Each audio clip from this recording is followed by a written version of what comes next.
For a long time, Southeast Florida has played host to the season finale for a NASCAR season. Just south of the city of Miami and a little ways inland from the white sandy beaches, Homestead Miami Speedway sits awaiting not the end, but the start of a championship run for one lucky driver. This is the Area Elite Entertainment Cup Series, the Homestead 210, and the first round of the playoff season. Hi, everybody. Kyle Heyer, joined by Hunter Sleppy for round 13 of the 2022 Cup Series season. Hunter, welcome aboard. All new for the chase, both on broadcast here and down on the racetrack. Some liveries, some drivers, all going hard for the championship in the next 5 rounds. Yes, indeed, and I can't wait to get this playoff started. We had an off week. The last week was Talladega, so everybody was scrambling trying to get into the postseason from Talladega, and one of those drivers was Jordan Martin. He got the win last week and locked himself in, was deep in the points, 19th, had to be inside the top 20 and win if they wanted to make it to the postseason, and Jordan Martin did just that. Well, excited to be with you here, Hunter, as we embark on our playoff season run here. Looking down at Homestead Miami Speedway, 1.5 miles around here, but it's not the typical 1.5 miler here in the NASCAR circuit here, Hunter. We've got about 20 degrees worth of banking progressive from bottom to top, and you rim ride around here quite a bit. Oh, absolutely. This is one of those tracks where any groove would work, that you could run all the way up in the wall, where I like to call it the Larson line. You can run in the middle, you can run in the bottom. Some say it's the last true 1.5 miles because Atlanta used to look like this without the quad oval, so some people have that feel for the racetrack. Certainly, and the weather today is absolutely gorgeous. Air temp 81, track temp 86, a little bit warmer out there than the air, but as the sun sets, and the sun will set, it's going to get even cooler out there for the drivers on track here at the Homestead Miami Speedway. But coming into the night, of course, Hunter, the points are the topic of discussion. Before we show you what happened last week, let's have a look at our point scenario coming into the night. Jake Nichols, of course, on top of the standings. Dave Weishart, Tom DeLeo behind him. But down at the bottom, those bottom 4, Ryan Hartz, Brad Slaughter, Jordan Martin, Ed Robertson, all facing elimination that far down the order. Yeah, it's really tight at the cutoff. Nick Johnson, Garrett Heath, some Infinite guys up there as well. Jake Nichols is only one in this field with multiple wins. Every other driver has just one win, and it's going to be tight at those cutoff marks. It certainly will be. Let's have a look at what happened the last time out here in the Area Elite Entertainment iRacing Series. We'll be back in a moment. The pace car rolls into pit road. Going to be Jacob Bell and Rafe Slate on the front row as we await the field coming through the restart zone. And there we go. The green flag is in the air. We're underway from Talladega.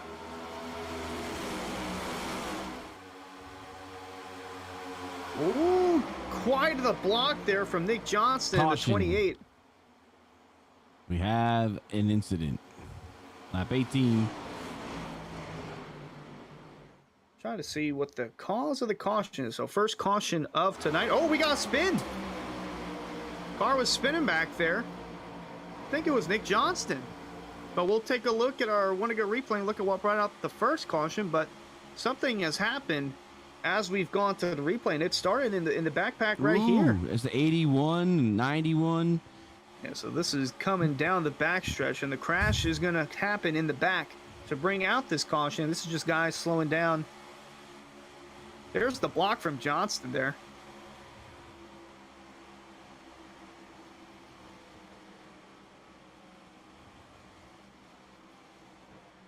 So Hearn not happy with that block.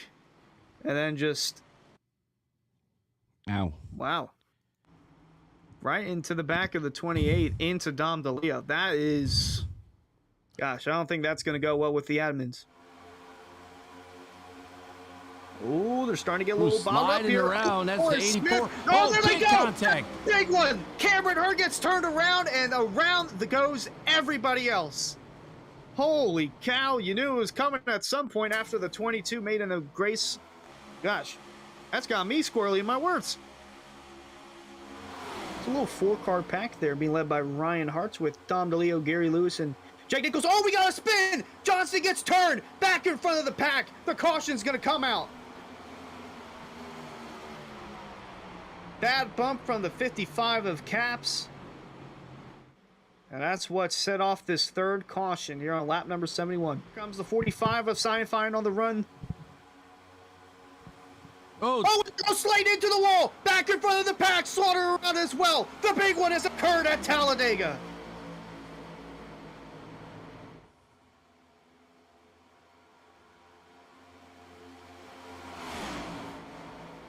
Still green flag. The big one just occurred and the caution has yet to come out. And now the caution flag flies.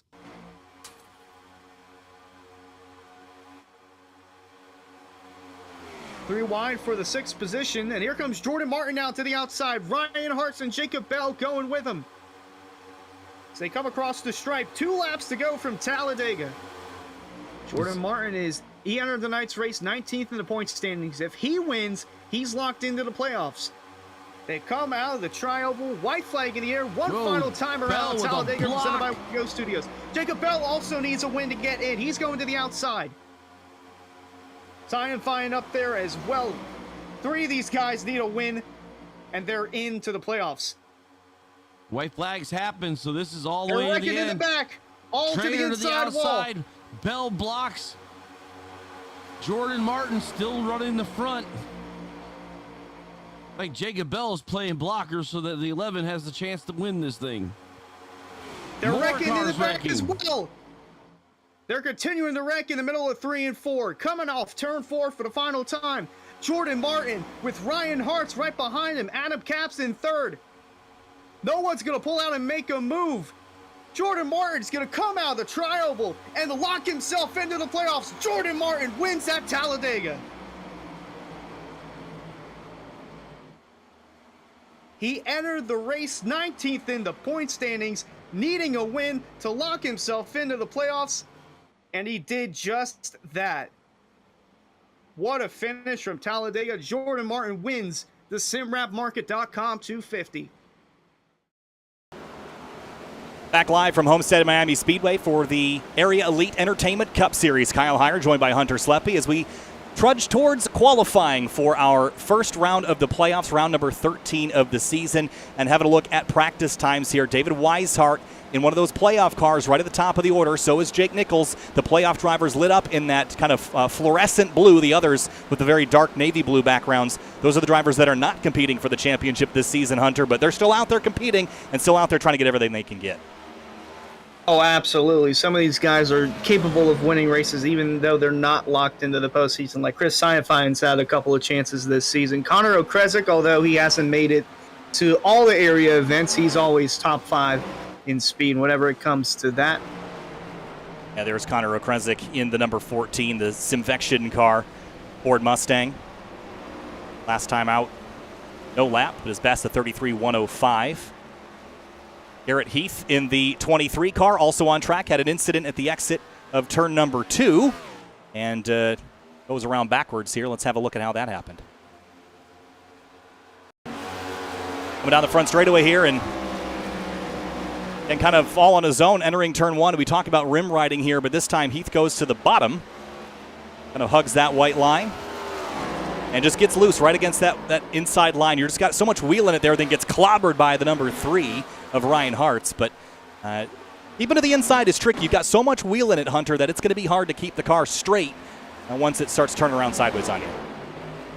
Yeah, many drivers have been complaining about this setup because it is a fixed setup, and one of them being Cameron Hearn, and he's complaining that he can't really turn once it's in the corner. And there's Cameron Hearn on the screen.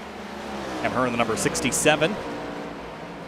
Currently 4th last time out. That lap is not valid there. Obviously, a 33.101 was the best that he has run in the session so far. Getting back out. Again, setting up for qualifying. And I always say that qualifying is perhaps the most important session of any race week because it sets you up for the race. If you qualify 26th in this field and you're in the playoffs, you're going to have a long night ahead of you. 140 laps is not a super long race. It's not a super short one either, so you have to be motivated to move forward quickly. And I think the best way you can do that is just by starting forward and not putting yourself in the danger zone of having to pass, 15 or 20 cars. So a lot of focus on qualifying here in the next couple of minutes. And as you mentioned, the setup being that fixed setup is going to make things challenging for those that aren't necessarily happy with the way the car's handled. Yeah, and surprisingly enough, some of these drivers, including playoff drivers, might opt to just start in the back. I know David Weishart is a big advocate of his last to first challenge in the Lodgebox Series, but I don't believe he'll be doing that for the Cup Series. He's the defending Cup champion. He's going to want to retain that crown, and it looks like the favorite we saw in the point standings earlier was Jake Nichols. I mean, he was on an absolute tear in the regular season, but the postseason is another spectrum. Yeah, there he is running the number 91 Toyota. Currently second on the board as practice is complete. We'll head down to the racetrack here for a moment for qualifying, the all-important session where you're going to get only a couple of minutes to run the fastest heater you can and put yourself as far forward as you can. 15 rows of cars will be starting this race, so it's imperative that you start as close as possible to the very pointy end now. So Jake Nichols in that 91 will try to repeat his practice magic. And again, we talked about the weather today.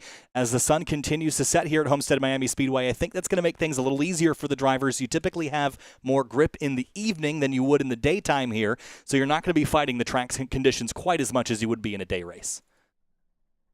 No, not at all. And this track is like you said in the pre-race. It's unlike any other. And this to me feels like a true championship deciding racetrack. But I mean, it kicks off the race, or it kicks off the playoffs to decide the championship. And there is the 5 of Garrett Grant going on board and seeing how he can get around this track.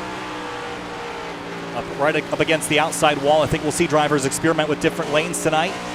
Getting back on throttle and accelerating down the front straight to start the first of his qualifying laps. 180 miles an hour past the start-finish stand and into turn 1. Yeah, I mentioned the top is like the Larson line, and him being the number 5 is no coincidence that his favorite driver, just like mine, Kyle Larson, so he's going to try and get as much speed on the top and roll down the back and into 3 and 4. Not a bad choice, if I do say so myself, especially for being at Homestead Miami Speedway. Having Kyle Larson as inspiration is probably not a bad thing. And Grant works his way off of turn number 4 and heads back to the start-finish line. We'll see what he can lay down first time out. And 34.215 is quickly bested by Adam Capps in the number 55. And the 23 of Garrett Heath goes faster. I think we'll see lots of drivers go quicker on this first run out.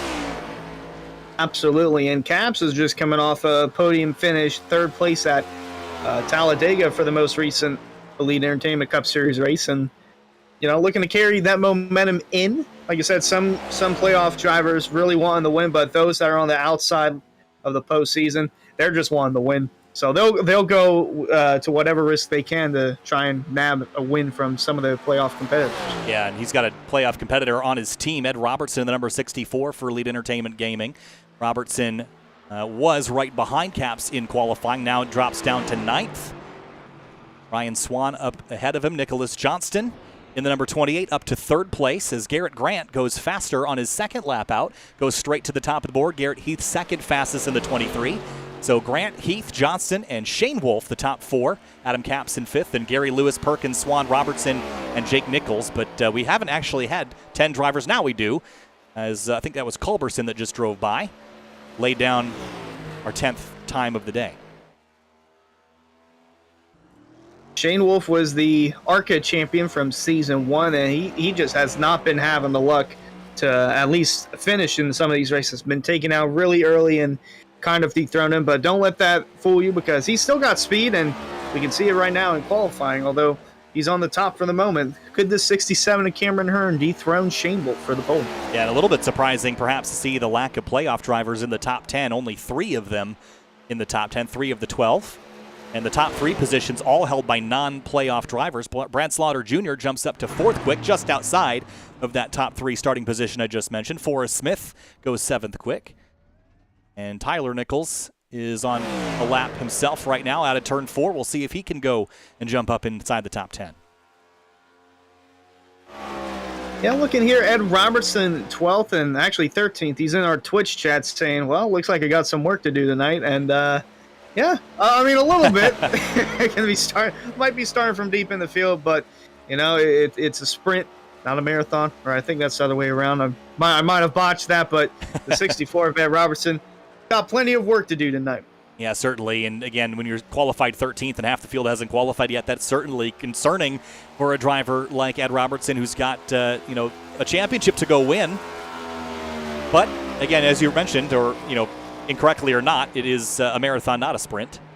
And, it's all about the longevity of the next couple of rounds. But you can't afford to have a bad first race here, though, Hunter, especially not with how tight things are at the bottom half of the playoff grid. You've got to have good races all the way around, or you're going to find yourself in a hole pretty quick that you're going to have to dig yourself out of. And certainly, in terms of the schedule, I don't want to get myself in a hole here with our upcoming races at Martinsville coming up. That's one that you really don't want to find yourself in trouble. Or the Charlotte Roval. That's another place that, if you're not on it, you can have a really bad day. Yeah, absolutely, because the postseason's actually 3 rounds, so we're already in round 1, and it's 2 races per round, and then the last one obviously being the championship race at Las Vegas. But if you put yourself in a pickle here at Homestead, you're going to have to go in the Charlotte Roval in a must-win situation. And looking back on the playoff standings, those drivers that are in the cutoff scenario, they have all won a race, and they're all in the cutoff spot. Ed Robertson won at Dover. Jordan Martin won most recently at Talladega. Brad Slaughter won the first race of the season at Daytona, the Area 500. And then Ryan Hartz won at Darlington. And of all places, he got a 0x in that race. The only driver who didn't have an incident point at Darlington was Ryan Hartz. But those 4 drivers, they've all won, but they're all on the outside looking in. And it's going to be tough for drivers like Ed Robertson who are in that cutoff. If they have a bad night tonight, it's going to be a long postseason for them. Or it might be a short one. It certainly could be a short one. That's what they're trying to avoid. Here's David Weishart, the number 33, accelerating up out of turn number 4 and heading down the front straightaway and beginning his qualifying effort. A lot of drivers waiting later. I wonder if that's to get the sun a little lower in the sky and perhaps help them out with the track conditions a bit. Yeah, it might be. Weishart knows a thing or two about going fast and winning. Like you said, the defending Cup champ, and he's going to want to retain that title and go into all the risks that he can to do it. The Weishart working his way through turns 3 and 4 and back up onto the front straightaway. We'll see if he can go any faster the next time by. First lap is a 33.715. That's only good enough for 18th quick, so he better hope he can get a little quicker. Most of the time, the drivers will be faster on their second lap, although say most, because occasionally they might bounce into the wall or spin out coming out 2 or 4.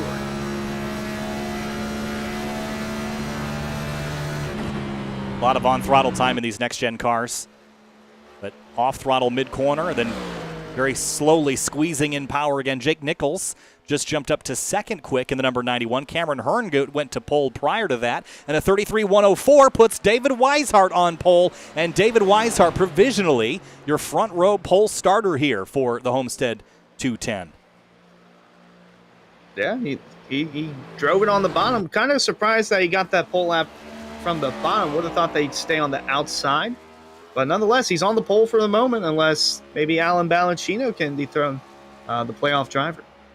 Ballacino with the EatSleepRace.com Ford Mustang. Has not yet set a time, but gearing up for that right now. Yep, still 2 minutes to go in our qualifying, presented by the Cash That Podcast. Fans, be sure to check out Cash That Podcast on Spotify. It's a sport betting podcast with Joe Delara and producer Corey as they provide their insight in the world of sports gambling. And one thing that they like to gamble on, MLB. So baseball is currently on, and if you want to bet on it and second guessing yourself, go ahead and check out the Cash That Podcast on Spotify. All right, Alan Ballacino out of turn 4. Big slide there and gets into the wall. That will be an invalid lap for qualifying. And he'll grind that thing to a halt, and he might not have time to get another lap in here. That's one of the disadvantages of waiting so long. And a couple others just rolling now. Here comes the number 7 down the front straight, 33.993, lap number 2 beginning.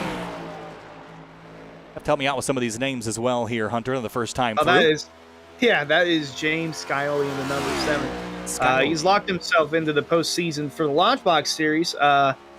With a win, Cup Series, on the other hand, he was in on points. So he is 4th entering the postseason. He definitely has race-winning speed, but just something can't quite click when it comes to the Cup level. So hopefully we might see a change for that later tonight.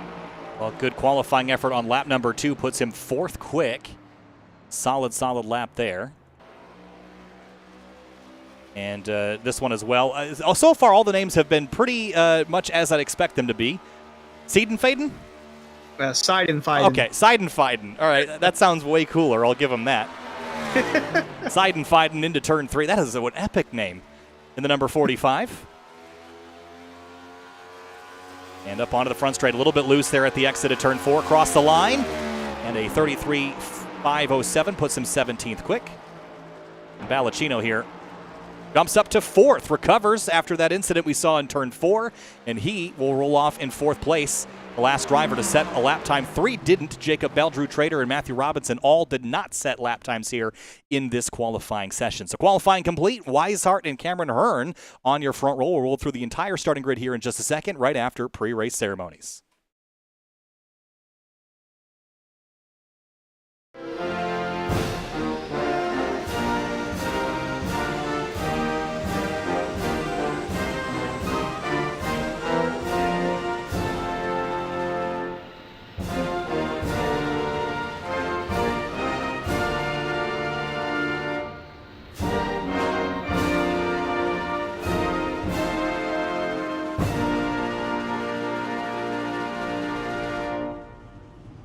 About time to go racing here in the Area Elite Entertainment Cup Series. The Homestead 210 about to roll off. Let's roll through our starting lineup here in just a moment.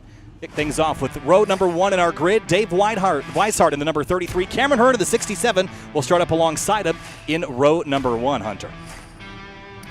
Row 2, Jake Nichols going to roll off P3, and then the highest of those not in the playoffs, Alan Balacino, going to roll off 4th. Starting in row number 3. Connor Okrezik and James Scioli. Scioli. I had it right the first time, maybe the second time. Starts 6th in the number 7 car. Row 4, it's going to be James Shanewolf in the 31, starting 7th, and to his outside, Dominic DeLeo, going to start 8th. Row number 5, Ryan Swan in the number 1, and Ray Slate rolls off 10th in the number 12. Row 6 going to be Garrett Grant in the 5, and to his outside, Brad Slaughter in the 88, going to start 12th.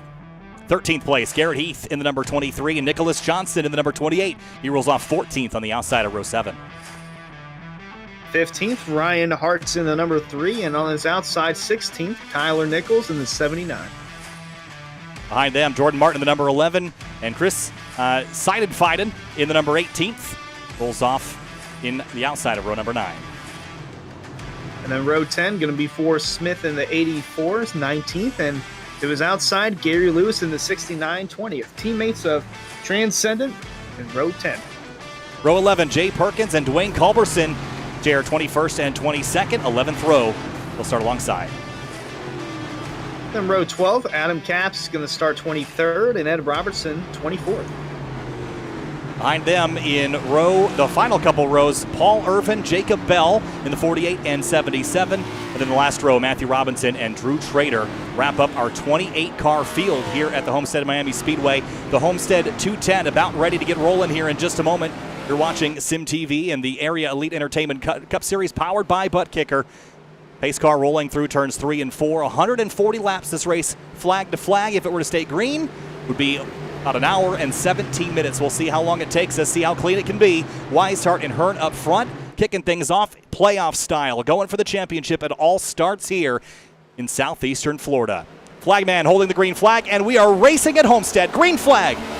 We're going here at Homestead.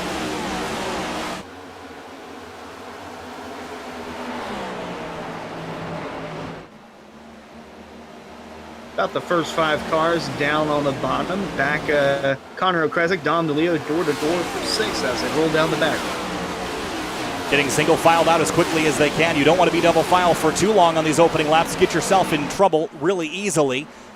Weishart clears Hearn and jumps out to an early lead here, but behind him there's still a little bit of side-by-side. Rafe Slate in the number 12 to the inside. I think that's Ryan Swan in the 1. Indeed it is. That's a battle for 9th. Ryan Swan actually coming off a win from the Lodge Box Series at Talladega and then looking to carry this momentum into today's Cup race. Rolling around the bottom right now, Rafe Slate on the outside. Jumped up 1 spot here in the early going. I'm curious to see what is the preferred line in this race, if it's going to be outside, inside, or a combination of both, depending on what time of the day it is. Again, expecting the sun to set. We'll get a lot lower in the sky by the end of this thing. single file so far. Get everyone sorted out. Like the beginning portion, we'll see cars run the bottom mostly, and then towards the end of the race, we'll start to see more drivers run the top like we see right now towards the back. Whoa, big slide for the number 69 to Gary Lewis. Big bobble in the center of 1 and 2, and he's in the middle of chaos. The 77 to the inside. Jacob Bell goes by, but Lewis going the wrong way here early. Trying to get a handful of the car. As mentioned, some of the drivers did not like the setup in this car. And he might have been one of them. He's no stranger to putting up a fight, but this early on, gotta control it. Wayne Culberson has Forrest Smith in his sights. That's for 19th place. And the 48, look up the middle, that's Paul Irvin. Sees the gap, closing. Irvin. Whoa. Turn 2 exit. That's why you don't want to go middle 3 wide here this early in the race, Hunter, because those doors are going to close. Later in the race, you might have to make that move. He's going to do it, though, this time. Doing it again. 3 abreast in turn 4. The 81 of Culberson, nowhere to go. He's going to drop to the inside. Great battles back here, all outside of the top 15. Yeah, Forrest Smith had that run to keep him in front of 79. Hearn is reeling in Weishart up front. This is the battle for now. 2 by 2, a couple rows down. Culberson trying to get in line. Paul Irvin still trying to work the middle.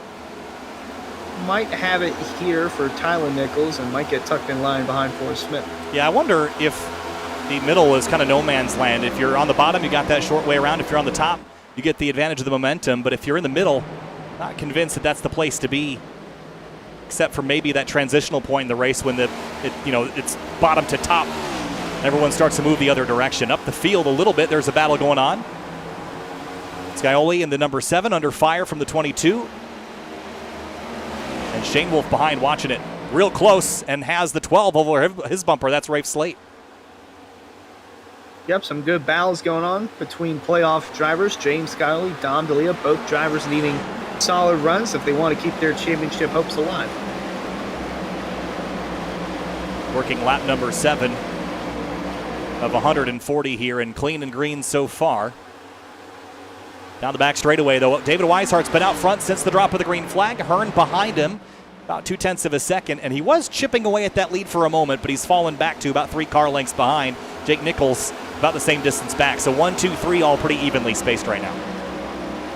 Yeah, the longer the run goes, the faster that 91 that Jake Nichols gets. I mean, he's like the king of conserving tires at tracks like Homestead. So we'll see if the green flag run continues for another 20 laps or so, where that 91 car will be. And for the top spot, here he comes to the inside. Cameron Hearn trying to get by the number 33 of Weishart. Got a great run at the exit at turn 2. But Weishart throttles up on the corner exit. Can he keep it out of the fence, though? He gets in the wall, just a scrape, and defends for now, but that's a lot of aggression and using up the right side of the car to keep a spot so early in the event. Just giving him a quick smooch, just saying, hey, how's it going, and going about his business. Notably, no Chevrolets in the top 8. All Fords and Toyotas. Actually, all Fords with the exception of Jake Nichols, who is all over the back of Hearn now into turn 3. So lots of shuffling happening in the background, in the back of the field. Have a look at this. 2 and 3 wide still.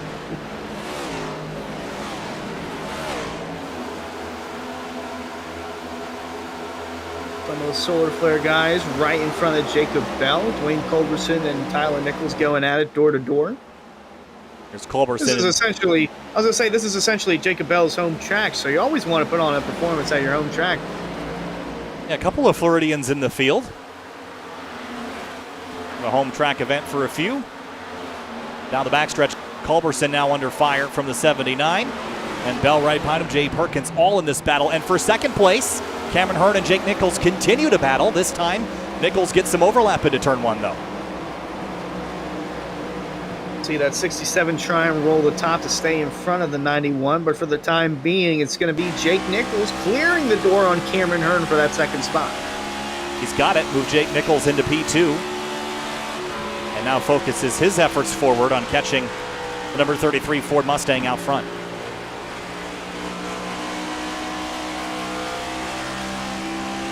little bit of a gain there on the exit of turn 4 as well. I think he's quicker.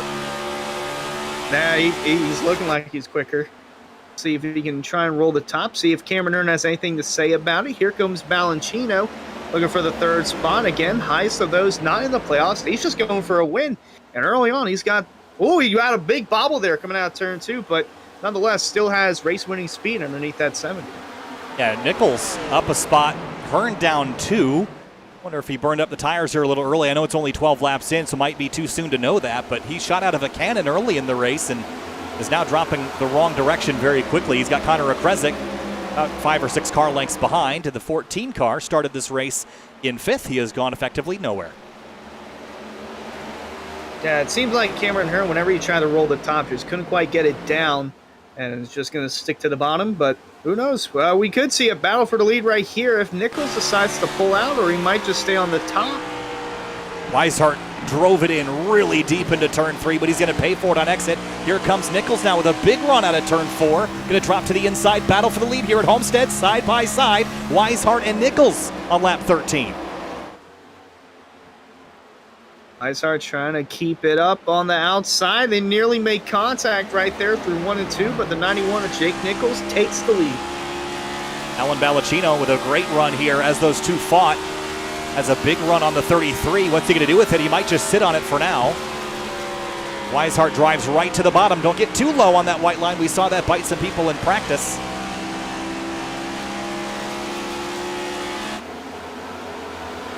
A little wiggle there. Led 13 laps, the opening 13. Now drops to second and might have to hand over that spot here to Balancino here shortly. And Okrezik has gotten around Cameron Hearn, and James Scioli's not too far back too. So Hearn might drop out of the top 5 here pretty shortly as the battle for second is on. Weishart goes defensive. Here comes Balancino. Balancino down on the bottom. Weishart going to run the middle-ish part of the track. 70 starting to slide up. Not going to have the spot. Bucks back in line here. Rafe Slate side by side with Brad Slaughter Jr. And wow, big slide for the 31. I don't know if he got loose or if he was giving up a spot on purpose. But that car just did the elevator move top to bottom at the exit of turn 4. Yeah, he might have gotten loose. It might be a handful for that 31. The Shane Wolf started inside the top 10 and slowly fallen outside of it. Let's have a look at it again out of turn 4. Chases the car up the hill, and yeah, he's big time loose there. Huge slide. Here's what it looked like inside the car. Watch how busy these hands are going to get.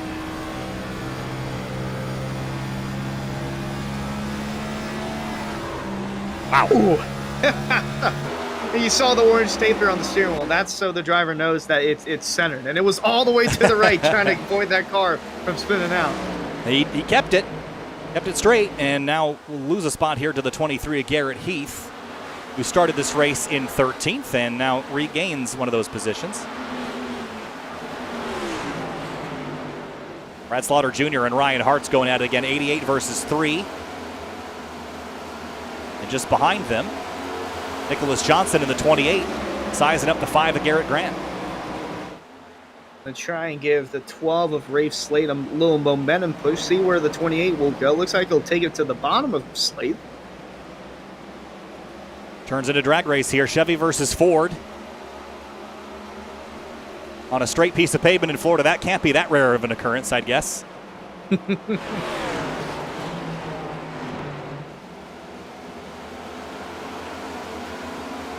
tight door-to-door. Ooh, getting close on the exit of 4. Wow, they're almost dead even, but the run on the top for Slate going to take the spot. Get an update on, well, these two continue to battle. Adam Capps hit pit lane for some damage. Contact with the wall off of turn 2. No caution for this incident, but that's big-time damage. That might be a retirement for the 55 tonight. Well, it looks like it's on the front of the 55, and it's a shame because last week he had a third-place finish at Talladega. Wanted to see that momentum carry into Homestead, but some big damage on the front of that 55 early on forced him in the pits. Yeah, it's unfortunate, especially this early in the race. Didn't really get a fair shot at having a good finish. It is scrappy back here outside of 15th place. Look at this for 18th, Paul Irvin on the bottom. Ed Robertson ahead of the green and black car, and then the 94. The 64, rather. Paul Urban is one that'll put up a fight, and we'll be hearing more about him not only in tonight's race, but tomorrow night's race, the CNC Logging Truck Series. He's one of the top playoff contenders in the Truck Series, so he's getting, this might be his practice session here. Oh! Huge slide for Irvin, similar to what we saw a couple laps ago with the 31. That might be a more common thing as the tires start to wear out. I'll say this might be a practice session for him for tomorrow night's race, but don't want to do that tomorrow night. Whoa, big gaggle out of turn 2. A couple cars going 3 abreast now. Here comes, I think that's the 79 of Tyler Nichols. And Ryan Swan in the 1 just did that coming out of turn 2. Yeah. Again, this group back here has been extremely scrappy. Up front, they've kind of tidied it up. Back here, though, lots of shuffling and sliding as everyone vies for position.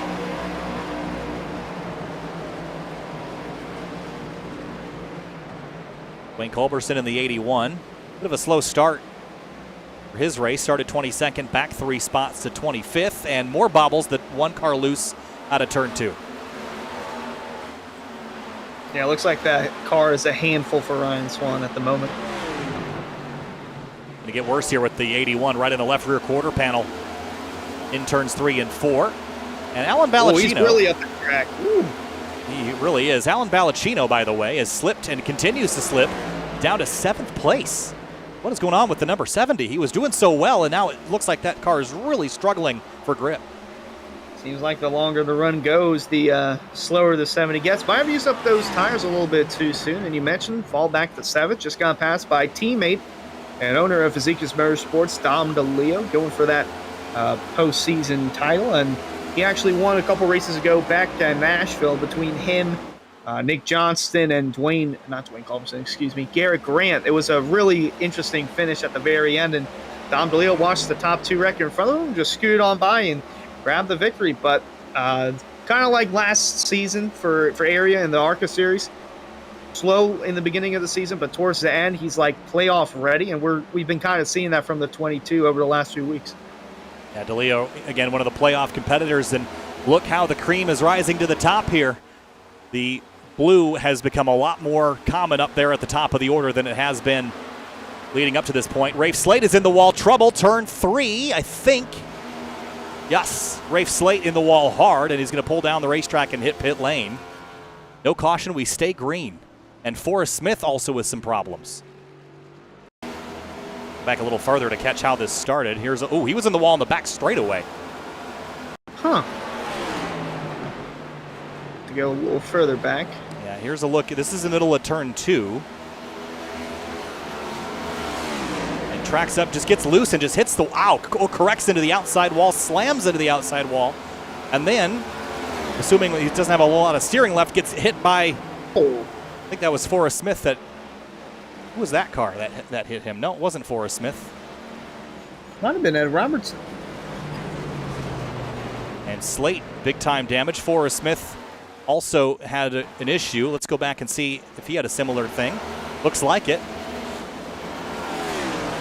Exactly the same scenario. Loose out of 2, overcorrects into the outside wall. Wow. Same place in the same spot, and still no caution. Yeah, 3 cars all with the same incident. We've stayed green all 3 times.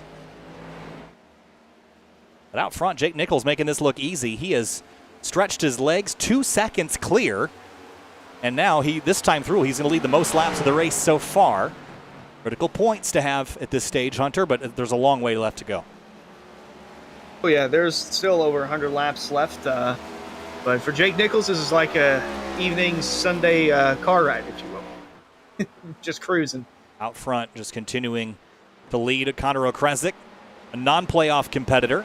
David Weishart, Cameron Hearn, front row starters behind in 3rd and 4th. And behind them, how about the battle for 10th? Garrett Grant and Brad Slaughter Jr. Grant just got by the 88. And Garrett Heath size it. Oh, spinner! And Ballacino spins out of turn 2. And he's gone. Well, right into the inside wall went the 70, but he just disappeared. Yeah, he vanished. I think he was trying to prevent a caution. But right here, slips and slides and just gets away from him. And instantly gone, so the yellow doesn't trigger, but Ballacino's night is over. And again, how quickly things change. Everything was going pretty well for him. I know he's slipping backwards with a little bit of tire degradation, but everything else was going okay, and now out of the race. Yeah, such a shame to see that for the number 70 Ballacino go. Slaughter and Garrett Heath battling for 10th. The 23 car continues his forward climb. Started 13th, now up 3. The 88 big slide out of turn 4, and it looks like grip level really reduced at this point in the run, and I think drivers are going to start circling pit lane as their next favorite place. Oh, absolutely. Fuel and tires going to be a big factor here. If this thing does go green flag to the very end, it has happened in the past for season 1. It was kind of a normality for it to be green flag from start to finish in season 1. Season 2, not so much, but the later into the season, it's kind of been more green flag racing. But who knows? We'll see. Still over 100 laps left from Homestead. Battle for third. 7 into 67 trading spots. Cameron Hearn down again. He's kind of stabilized after he kind of was impressive the first few laps, then dropped back a little bit. Now he's sort of found a home right around 5th place. Yeah, he's had top 5 speed all year long, but it seems like no matter what series he runs, and he just has some sort of bad luck that really just gets to him, whether it's the Launch Box Series or the CNC Long and Truck Series or even in the Cup Series. Little loose out of turn 4. Ryan Hartz will take advantage of it in the number 3. Seen Ryan in other leagues in the past, so I'm no stranger to Ryan. Certainly a talented individual. And moves his way inside the top 5 here at lap number 32. About an hour remaining in this race if it goes green, and so far it's been green. Hasn't been totally clean. A couple drivers with some problems. All 4 with same turn creating their issues. Alan Ballacino, the only one that didn't overcorrect into the outside wall, but all 4 drivers that are out of the race were loose in turn 2. Yep. Looks like we got a car down pit road, actually. Not really sure what car that is. It's James Shanewolf going to hit pit lane. The number 31. See a little bit of right side damage. Yeah, I'll say this could open the door for... Oh, he overshot the pit. Really overshot the pit. Yeah, that's a big bummer for Shanewolf. But you're right, it could start more drivers coming to pit lane. But again, he might also be trying to service the right side of that car with the damage he's got. He's going to go a lap down.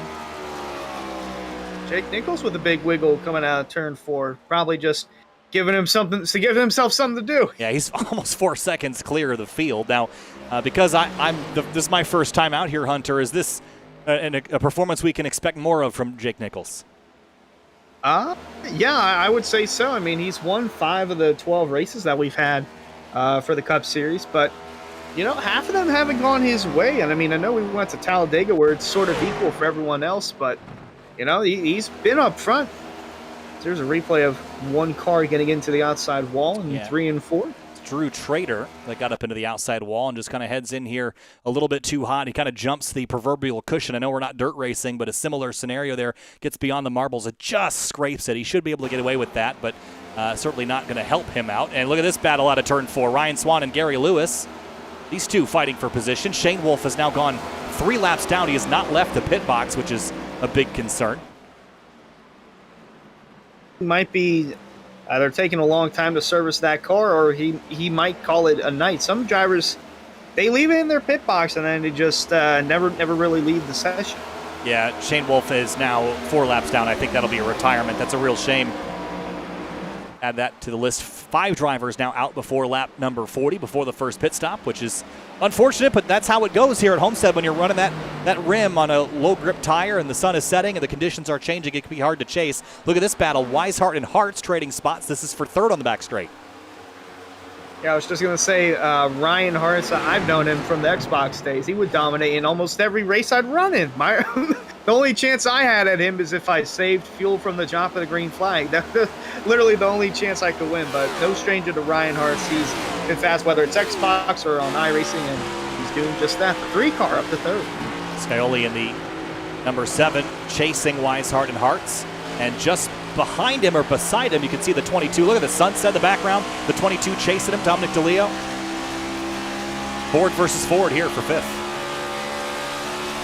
Yeah, third through sixth are all in this tight group here. 22 going to try and couldn't quite get underneath the 7, trying to crack that top 5. Might have it here with a runoff 4. Yeah, really good on throttle that time.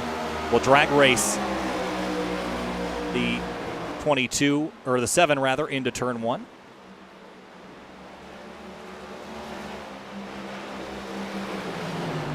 But no other drivers have hit pit lane yet. The only driver that has been on pit lane that is back on the racetrack is the 55 of Adam Capps. He is now 20 laps down, but out there rolling around in 28th. Yeah, Cap's just trying to do whatever he can, scramble as much points as possible.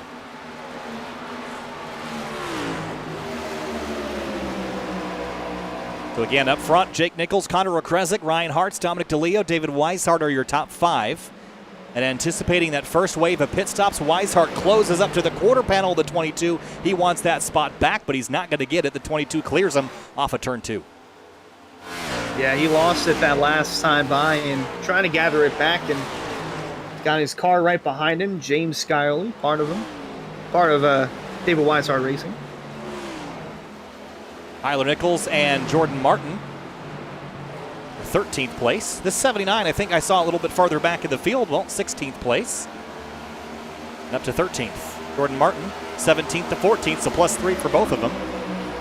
Yep, Jordan Martin, last week's winner from Talladega, slowly trying to work his way up through the field. He was one of those that was on the outside looking in with those with his last win at Talladega.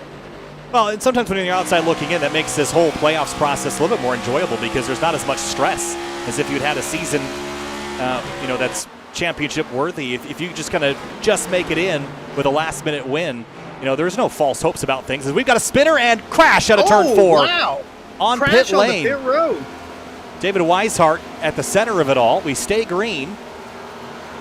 But Weishart spun and collected another competitor, and Cameron Hearn was the receiving end of that. Let's go back and have a look at it. Gosh, I don't think I've ever seen that. We've seen cars spin out trying to get on the pit road, but never seen a crash entering pit road. This is strange. Yeah, the 33 just gets loose, trying to hit pit lane, and then slips and slides. And bam, 67 comes in there. Can't really do much about it. Well, Hearn's fortunate he didn't hit that pit opening where he hit the wall at, right here on the onboard, right there. Fortunately, he didn't hit that. That could have definitely ended his night. Yeah, but he returns to the racetrack a lap down. I don't think it actually, other than the damage, it didn't hurt him that bad. You do see the car behind him. I think that's the 23 of Garrett Heath get a little bit loose. But all of these incidents, and we still have not seen a yellow flag yet tonight. I think there's probably a handful of drivers that would like to see it. I think there's 2 handfuls that would like to see it. Jacob Bell and Brad Slaughter for 15th place. Ooh, the 88 really close to that wall in turn 4. Slaughter's really been falling back over the last handful of laps or so, that number 88. He was once inside the top 10, trying to balance, stay inside that top 10. Now he's falling back to 16. On the wrong direction there. And a fun fact about Brad Slaughter, he originally wasn't going to run the full season in the Elite Entertainment Cup Series, but he won the first race at Daytona, the Area 500, and just decided, why not? I'll run the full season. And, he just had a wreck trying to get on the pit road. Caution out. That's going to bring out the caution. Yes, yellow flag, turn 4. Brad Slaughter Jr. in the wall hard and just narrowly avoids getting clobbered again. Swerving Irvin nearly got into him. Good thing Irvin was swerving. Here's a look at it. Tries to hit pit lane, overcorrects, and straight into the outside safer barrier. There goes Irvin right on by. Man, oh man, we've seen like at least 7 incidents where cars might have brought out a caution, but this is strange. I didn't think Homestead would be this much of a challenge to get on the pit road. Yeah, the grip level is very, very low out there right now, as you can tell, and just didn't quite hold the brakes enough. But caution is out, and I think there was, as we mentioned, there was a lot of drivers that were happy to see that. And this will slow things down here at lap number 45 of 140 in the Homestead 210 for the Area Elite Entertainment Cup Series. And Jordan Martin over in the Twitch chat, mid-race, jinxed him. No, I take responsibility for that. They call that the commentator curse, Hunter. Get used to it. Oh yeah. I've been heard about it from Harold for quite some time. Field is on pit lane. Nichols leads him down. Connor Okresic, Ryan Hartz, Dominic DeLeo. Now it's just about executing, getting in that box. Those that already pit, I would imagine that they would pit again. I don't really see an advantage of staying out at this stage in the race. Tires are going to be such a big deal, I feel. Race off a pit lane. Jake Nichols is going to win that race. Right behind him, though, Connor Okresic, Ryan Hartz up to third. And Dom DeLeo and James Skylerly rounding out the top 5. First caution of the day, first pit stop for the majority of the field. Field heads up onto the backstretch. So what have we learned so far? It is very slippery out there, Hunter. We've learned that Jake Nichols is fast, and we've learned that there's definitely comers and goers tonight in terms of who's fast right after the initial start. We'll see if that holds true on the restart, and we'll also see if cautions breed cautions, because typically how things go, once you get the yellow flag, everyone gets a reset, and they see those positions right ahead of them, and they feel like they can go grab them. They might be a little bit optimistic at times. Yeah, absolutely. It's either cautions breed cautions, or we just go back to normal like nothing ever happened.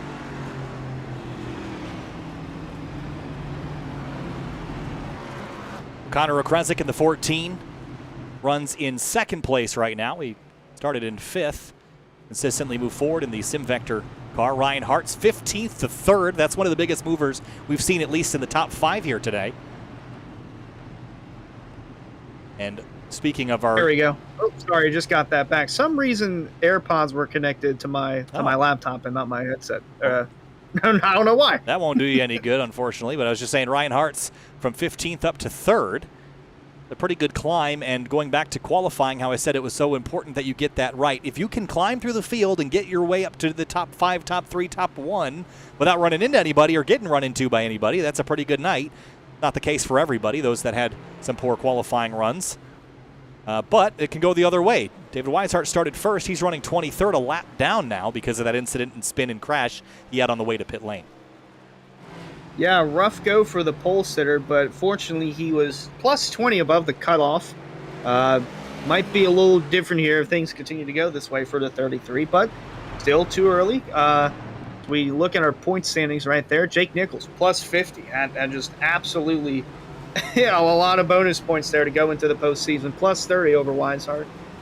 Then we see Ryan Hartz. He was one of the drivers that was on the cutoff line, and he's made up some nice ground, as you mentioned. Started 15th up to 3rd. I'm kind of looking through. Brad Slaughter, yeah, that's not going to help him out. Jordan Martin has been steady. Ed Robertson has also been steady. A lot of these guys have been steady, but I shouldn't say a lot. Some of these guys have had a handful or two. Yeah, I'd say that Ryan Hartz in particular is making do with what he's got. And that is moving forward very quickly and putting himself in contention for a win tonight. Yep, so we're on lap 48 of 140 here, coming to the restart presented by Elite Entertainment. We would like to thank Elite Entertainment for their support of the Elite Entertainment Cup Series this season, and from all of us here at Area. Be sure to check out Elite Entertainment on Facebook and book them to DJ your next event. Coming to the restart now, working through turns 3 and 4 behind the Ford FR500 pace car. Nichols, Okresic, Hartz, DeLeo, Scioli, Johnston, Grant, Heath, Perkins, and Seidenfeiden, your top 10. Pace car pulls off, coming to the green. Lap 49 of 140, about 55 minutes remaining in the Area Elite Entertainment Cup Series. Green flag back in the air here from Homestead.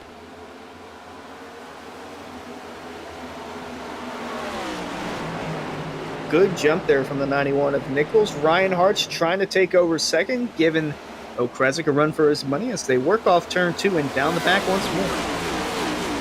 Down the back straightaway, lots of shuffling here on the restart. Drivers going for everything they can get. Second through 4th, all line astern here through 3 and 4. Some double wide in the background, out just outside the top 10, Jordan Martin and Tyler Nichols.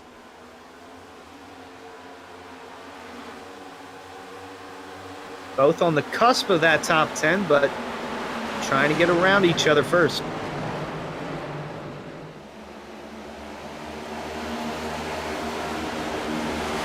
And right below Martin is Ed Robertson. They call him the Muffin Man, his nickname, and trying to get around that 11, almost 3 wide here in the back. Yeah, a little bit of shuffling there.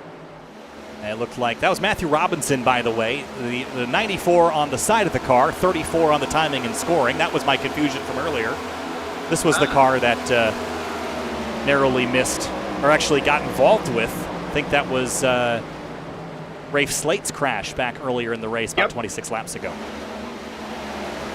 I was going to say, we haven't seen Matthew Robinson in a while for the Cup Series. Good to see him back. I think that was a Brian Vickers throwback scheme he was running.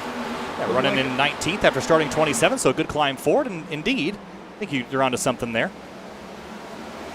Yeah, we go all the way back to the late model series, the Rick's Hot Sauce late model series. He was one of the top contenders, along with James Shamwolf, and seeing both those guys up in the Cup Series level. Good to see those two. Reinhardt still giving Jake Nichols a run for his money, not letting him go just yet. Okay. So we're figuring out why the number is not correct on the side of the 34 car. And thanks to Eric Weimland for clearing this up for me. Registered with the wrong manufacturer, thus the wrong paint scheme and wrong number. So that clarifies that confusion. As for the lead, here comes Ryan Hart's battle for the top spot here at Homestead. Side by side into turn 1, and Jake Nichols gives it away. Here comes Okrezik, though, to the outside. Does he have anything for Nichols? Not quite. He almost opened up the door for DeLeo there to take the spot. Here comes Nichols back on the outside. And lap traffic ahead. Nichols stays in line, though, and gives a push to the 3. Okrezik just kind of watching from behind in the 3rd spot, ready to pounce if anything happens to these front two. Really tidy and orderly up at the front, despite the intensity of competition. And here comes the 91 back to the inside.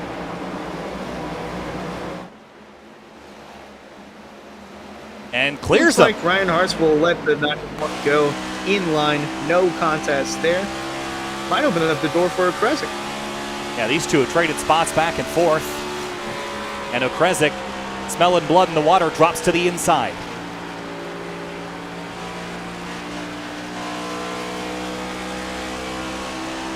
March trying to get that run. Couldn't quite do it. Spaced out for the moment. Here comes Garrett Heath to the inside of the 7, and Jay Perkins watching from behind. Perkins started this race all the way back in 21st. He's up to 8th now. Caution really helped him grab some track position, and here he comes. It looks like he's going to help his teammate Garrett Heath right behind, and Seinfeld in the 45 going around the outside, going to try and help his teammate, the 7 of Scioli. 7 of Scioli just got a check from Garrett Heath. Little hip and shoulder from the 23. Gave him a shot mid-corner. Have a look at this. Watch the 23 right here, mid-corner.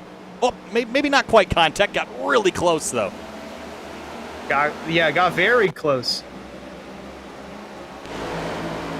Look at this. Great battling back here. All for 7th on back. Scioli, Heath, Seidenfeiden, Perkins, Grant, Tyler Nichols, Ed Robinson, and more behind them battling. Culberson and Bell. This is fantastic racing. I'll tell you something, Hunter. The last time we covered a series that was running the next-gen platform car, the races were absolutely miserable.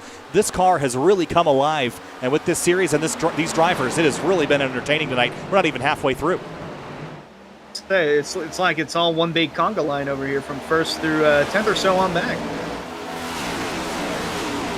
And people can make moves. That's the exciting thing about it. It's not a conga line where you're stuck.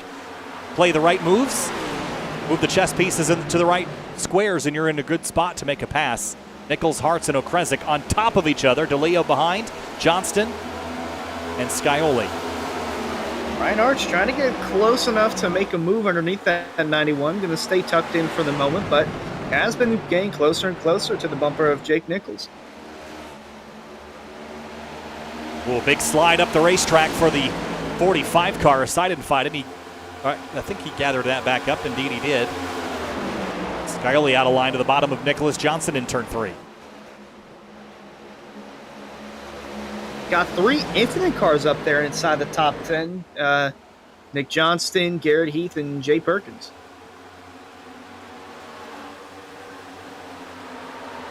Goes to tail into turn 1 again, just clicking away laps. And for those that are stuck behind this pack that need to move forward, with how clean and green this race is run, track position is going to be key. Look at the 7, tried to squeeze to the outside of Johnson, didn't quite fit the car in the hole there, but gave it a good shot. DeLeo trying to fit his car right below the 14 of Connor O'Kresick. They're still door-to-door back here. Still door-to-door. They have not quite sorted it out. And this is happening all through the field. There are battles we are not showing you because the ones up front are so good. Here's a look briefly. Culberson, Gary Lewis, Matthew Robinson, all battling for positions, but Seidenfeld and Heath, the 2 farthest forward that are neck and neck. Oh, gonna get tucked in line right there, but very close racing inside the top 10. Culberson finally moving forward. It took him a little while. Started 22nd, initially dropped, but now has the car focused in the right direction. Up to 15th. Well, for the moment, Jordan Martin with help from Jacob Bell and Ryan Swan. They're part of JBR, Jacob Bell Racing. They're trying to do everything they can to help out the 11. Meanwhile, their other car, Ryan Hart's, running right in second, right behind Jake Nichols. And by right behind, you actually mean right behind. There's only maybe a half a car length between the two at the moment, and maybe even less than that to O'Kresick. And look at Johnson around the outside of DeLeo. Can he make that stick? He's almost got him cleared and should be able to make the run down the front straightaway, complete that pass. And he, not quite. He couldn't quite slide in front of him. Turns into turn 1 and finally gets him. Skyoli going to take advantage of the 22 out of line, and Garrett Heath going to see where he goes. He's going to go on the outside of DeLeo as well. Great battles here at Homestead in the Homestead 210 for the Area Elite Entertainment Cup Series. Bottom half of the top 10 is extremely racy right now, and the 7 getting swarmed from behind from the 22 and the 23. Oh, and here comes O'Kresick down on the bottom, trying to get second from Ryan Hartz. He is going to clear Hartz, and Hartz now under fire from Johnson on the bottom. Oh, going to get tucked in line right there, but those Infinite cars slowly starting to work their way up inside the top 5.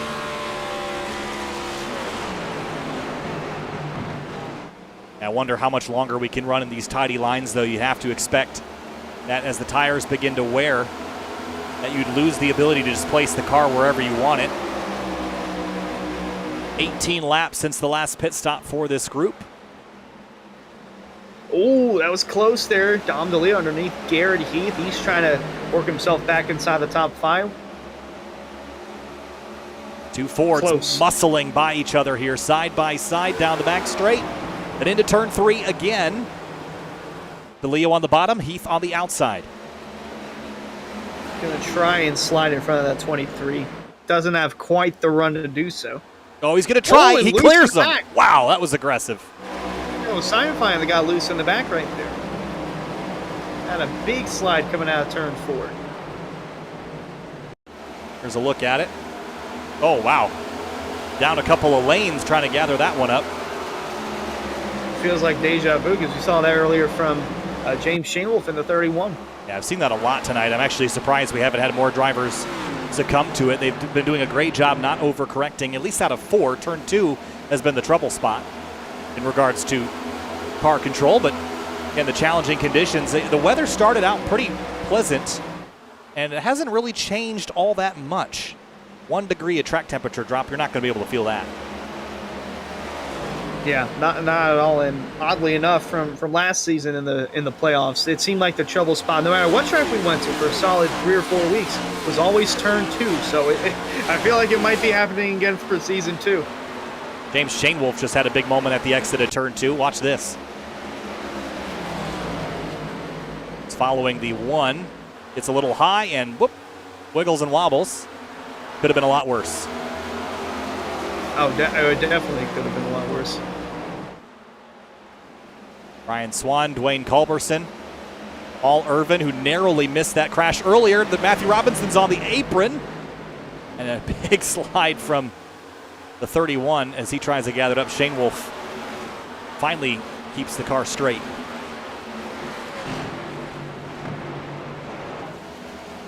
Cameron Hearn, since that contact on pit lane with the 33, neither him nor the 33 have really recovered very well. Hearn still down in 15th place, and the 33 still trapped a lap down, hoping for a free pass. That would definitely change the course of the race for the 33 at Weishart if that were to happen. Up front, you're not missing anything. Nichols and Okrezik lead the way. Ryan Hartz is third. Then it's Nicholas Johnston, James Scioli, Dominic DeLeo, Heath, Perkins, Grant, and Tyler Nichols, the rest of your top 10.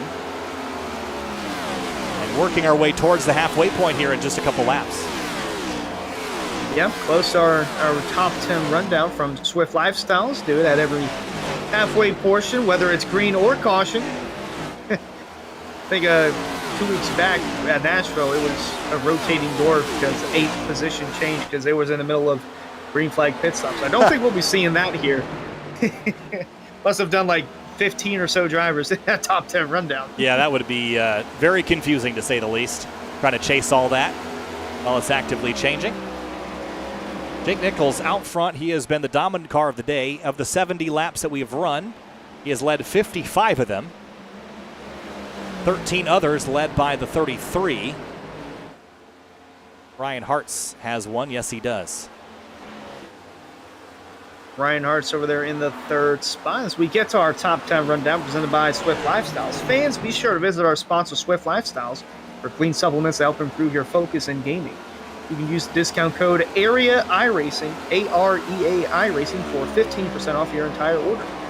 We'd like to give a big thanks to Swift Lifestyles for their continuous support of AREA iRacing. And as Kyle just mentioned, Jake Nichols has led the most laps. Now I believe it's 56 out of 71. If he leads 14 more, he's going to get a bonus point. But everyone's going after that win. And right now, the 91 has the most of them throughout the Cup season so far, has won 5 of the 12 races, looking to add a 6th win to his potential championship run.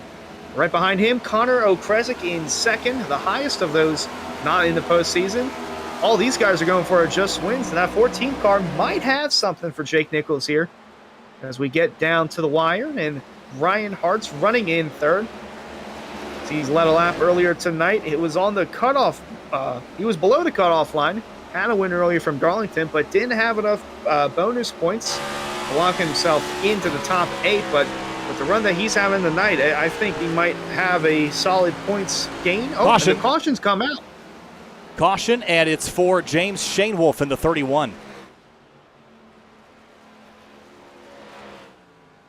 I think Shane Wolf had strike 3 on that because he had a bobble out of turn 4, bobble out of turn 2.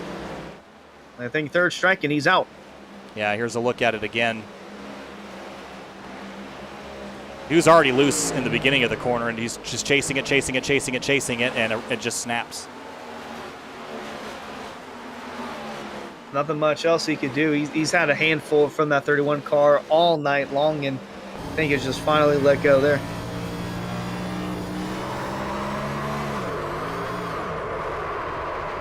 Long slide. Grinds to a halt. Shane Wolf, 15 laps down, brings out the caution for the 2nd time. Right after halfway, so everyone's going to come hit pit lane and get for Mr. Feelgoods and a fresh tank of fuel and get prepared to do it all over again for the 2nd half.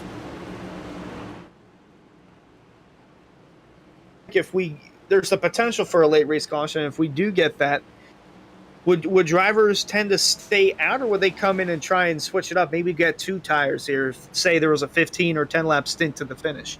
I'm not usually a fan of the 2-tire call at this stage. I think in general it's either 4 or nothing. In the past, I think a 2-tire was a pretty strong call for track position, but now it's either strongly track position or it's strongly tire. I'm not sure what is what tonight, but I know that 2 is can't make a strong decision either way. You're probably not going to end up with a strong result. So I think it's going to be 4 or 0. And setting yourself up maybe for that no-tire call at the end, that is not a bad strategy, but I think I'd be taking 4 all the way until the last 25 laps or so, and then I would maybe consider something else. The 14 of Okrezik is pulled off coming out of pit lane. He might have gotten an EOL of some sort, or not really sure. He came out second right behind Jake Nichols. Yeah, could be pit road speeding violation. Be the most likely culprit. The 31 will receive an end-of-line penalty for causing the yellow. That's James Shane Wolf. But for Connor O'Kresick, likely speeding on pit lane is what got him in trouble there. And that is, at this stage in the race, if you're going to make mistakes, it's better to have them early. At this stage in the race, I'm not really liking having a penalty that'll put you this far back. Yeah, it's going to be tough for that 14 to make up all that ground. He's had one of the faster cars in the field, but we'll see, because this is from deep in the field. We're on lap 75. The second caution of the night has come out. And right in the middle of the top 10 rundown, also kind of a fear of doing the rundown, having a caution come out and get everything all shuffled out. So we got through Jake Nichols, Ryan Hartz. Let's go to the third place driver, Nick Johnston, another one of these playoff drivers. He's had a solid last few weeks, almost won at Nashville, and he's trying to continue that number 28 car for Infinite Gaming to stay inside the top 5, and he's had a few teammates with him in the process, but right now running in third, solid for that number 28. And James Scioli, part of David Weishart Racing, entered fourth in the postseason playoff standings, and he's fourth right now on the racetrack. He's had top 10 speed all night long, maybe top 5 speed, maybe winning speed, who knows. This 7 car is broken out for a win in the Lodge Box Series, has yet to do so in the Cup level. Tonight might be the night. Then over in fifth, another Infinite Gaming driver, Garrett Heath in the 23. Haven't talked too much about him throughout the season, but he's always been consistent in that number 23. Started 13th up to 5th, and he's working on the climb with fellow teammate Nick Johnston and another teammate right behind him. So we got 3 Infinite Gaming drivers inside the top 6. And the last of those being Jay Perkins in the 49, another driver we haven't talked about for the majority of the season, but he's having a really solid run here tonight. And these drivers that haven't made the postseason, all they want to do is win, and that 49 might put himself in a position to win. The 5 of Garrett Grant had that chance to win at Nashville. Was a close contest between him, Nick Johnson, and Dom DeLeo, but a solid top 10 showing for that number 5. And there's Dom DeLeo right below him, going to restart, I believe, 7th on the grid. He won at Nashville and has been kicking into his postseason run. And then 9th is Tyler Nichols, having a really solid run. The brother of Jake Nichols. Yes, they are related. Really solid showing there for Solar Flare number 79. And then right next to him, the Muffin Man, Ed Robertson. He won, going to go back to Auto Club. Almost said Dover. Won an Auto Club, and he's inside the top 10. And there we go. Green flag flies once more from Homestead.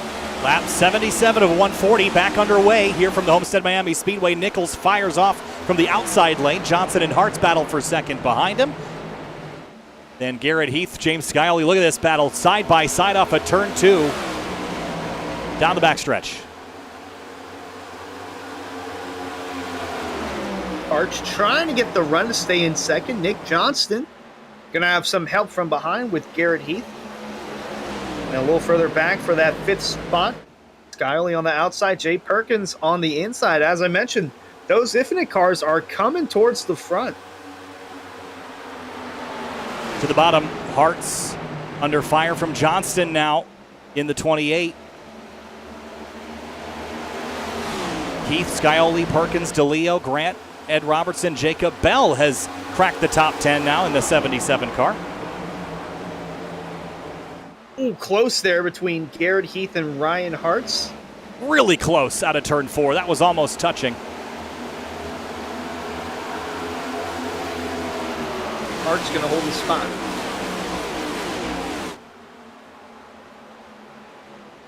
'49 of Jay Perkins also in the mix now. Started this race in 21st. We talked about that. Jacob Bell, though, started 26th.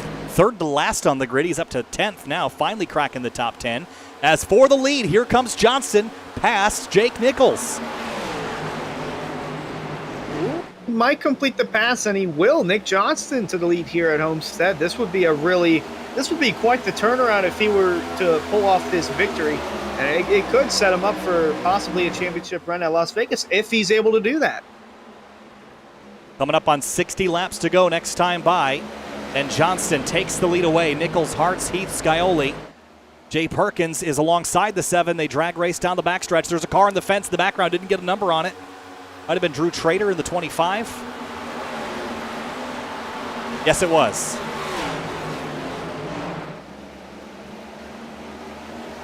Here comes Garrett Heath on the bottom, looking for that third spot once again from Ryan Hartz. The run going to keep the 3 in front for the moment.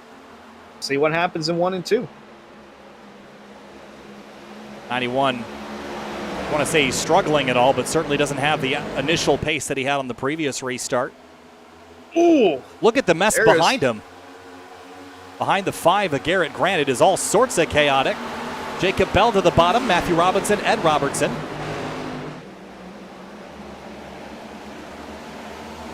Close quarters racing here, back in the latter part of the top 10. I'll say. Ooh, the 14 had to dive out of the way there for a moment. That's Connor Rekresic on his recovery drive after that penalty on pit lane. And he's moving up through the field relatively quickly. Now working on Cameron Hearn for 12th. This is going to get very, very racy here with Hearn not having a run on the 64. Where does he go? He's going to keep it tucked around the middle-ish bottom part, but he's got the 14 on his outside. And I haven't really talked about Cameron Hearn after that incident trying to get on the pit road with him and David Weishart. I haven't talked much about Weishart either. He's kind of been stuck in the back, really nowhere to go.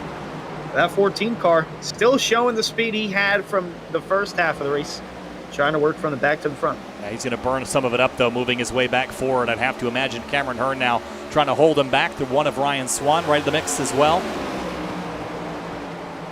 All behind the 64 of Ed Robertson and Matthew Robinson in the 34, just ahead of them. But up front, Johnston now dealing with Garrett Heath, who's gotten around Nichols for second. Infinite cars 1, 2, and 5. 3 of them inside the top 5, and Jake Nichols kind of in the middle of his top 5, running in the 3rd spot.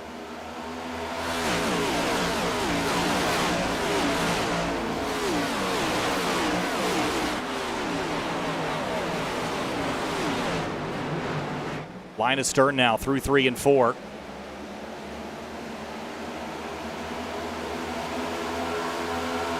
Single from about 7th, maybe 8th to the front. Then right around 9th or 10th. I believe they're still door-to-door. They kind of settled down for the moment. Door-to-door right behind, though. Ed Robertson and Connor Rekresic still continue on his charge to the front. 33 car, by the way, with that caution, was able to get the free pass and is now back on the lead lap in 15th place. He was our pole sitter and led 13 laps of the opening run, and is now trying to make his way back towards the top 10, but it is busy around him right now and chaotic out the windshield. Yeah, him and Cameron Hearn, after that scuffle on pit road trying to get onto it, they've both been around mid-pack or towards the back, trying to get their way back up to the front. Right on board with the 33 there. Brian Swan been blinking a little bit on the bottom. We'll see if the admins say anything about that. It seems to have subsided for the moment, but 33 and 67 both trying to get hold of this race again. So a lot of the drivers we initially saw at the front, Connor Rekresic, Cameron Hearn, David Weishart, all fighting outside of the top 10. Talked about the cyclical nature of this. Ryan Hartz is going backwards, so is Jake Nichols, although Jake has kind of stopped the bleeding at 3rd. But for how much longer? The 3 is back to him. He's got the 49 to his backside and now to the outside. Perkins on the outside of Ryan Hartz with 7 Skylerly kind of watching in the back. Now he's got Dom DeLeo underneath him, so side by side behind 3rd.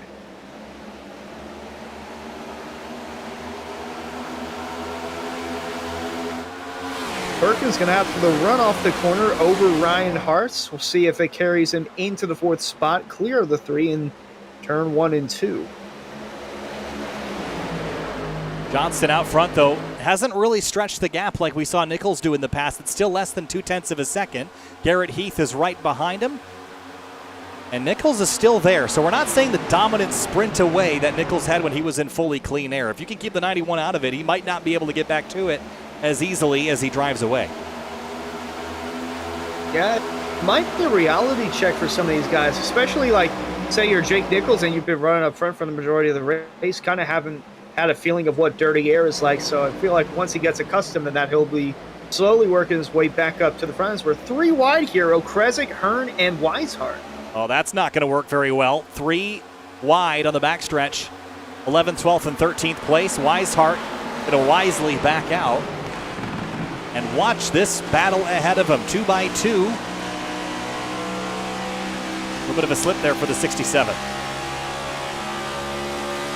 He's going to get tucked back in line behind O'Kresick. O'Kresick almost inside the top 10. Yeah, this entire group is moving forward. A lot of energy behind these 3. Again, they all started up front. They're all fast. Just circumstances that put them back here. Penalty for the 14. A crash for the 33 and 67.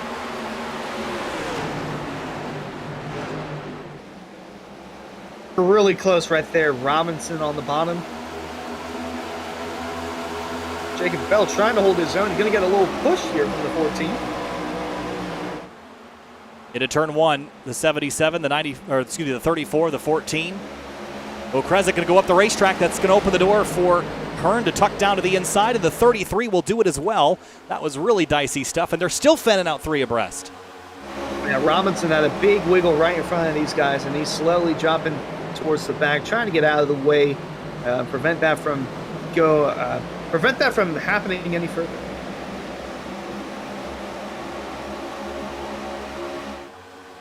Down the front straight this time.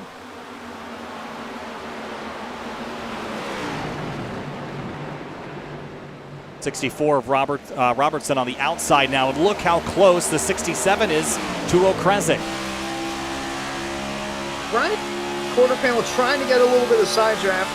Going to get tucked back in, and nearly got into the back of him there. O'Kresick getting on the brakes a little bit earlier than what the 67 anticipated. So Hearn will just go on the outside and try and get the momentum down the front. O'Kresick tucks back in, very, very close.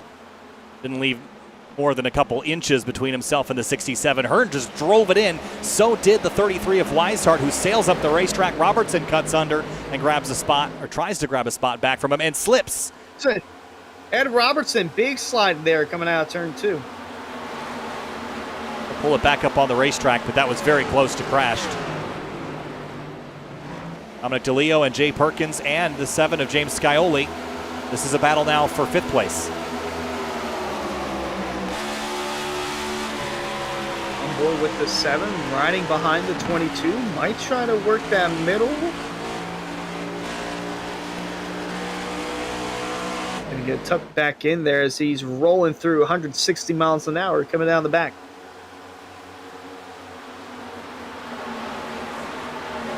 Into turn 3.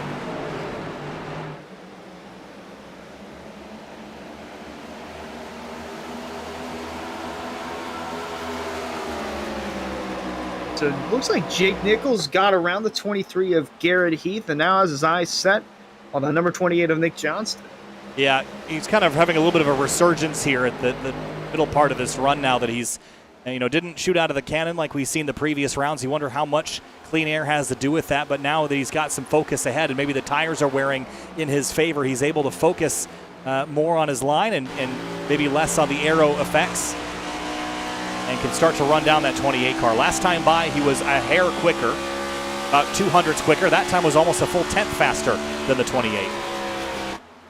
Yeah, the later the run goes, it seems like the 91 gets quicker, but he's just a master at conserving tires for the longer runs. And I feel like we're starting to see just the beginning of that long run and that 91 car possibly coming back to the front. Closing in on, we're sub 50 laps to go, closing in on 40. If this race runs green to the end, you can expect 25 minutes of racing. And that is not a lot of time. We're a pit stop away from making this official, and you're running out of time. If you need track position like Cameron Hearn, like David Weishart, you've got one more pit stop between you and the checkered flag of this race. Nearly got into the back of Jacob Bell there for the 8th spot. Right behind those two. Well, behind those two. Staying Weishart and looks like Jay Perkins has continued to fall back in that 49. And right behind those two, looks like it's Ed Robertson and Matthew Robinson. There's Weishart and Perkins. And you mentioned Robertson and Robinson, 12th and 13th. There's Chris Sciafine chilling in 14th, watching the festivities unfold in front of him.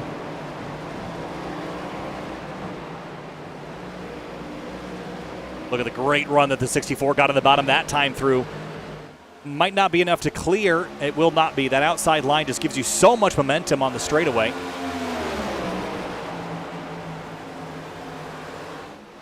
And up front, Robertson below. Ooh. all the while, top six have started to break away, leaving Garrett Grant behind, kind of on his own in no man's land. But from Scioli forward, a very tight pack of race leaders. Said it, we're right around 40 to go. These guys have to come around and make another pit stop. So we've only had one occasion where green flag pit stops were unfolding. Although a very few of the drivers actually came down and did pit, there were still quite a bit of drivers struggling to get on the pit road. We saw Cameron Hearn, David Weishart have an incident, and then Brad Slaughter had an incident trying to get on the pit road, and that actually brought out one of the only 2 cautions that we've seen tonight.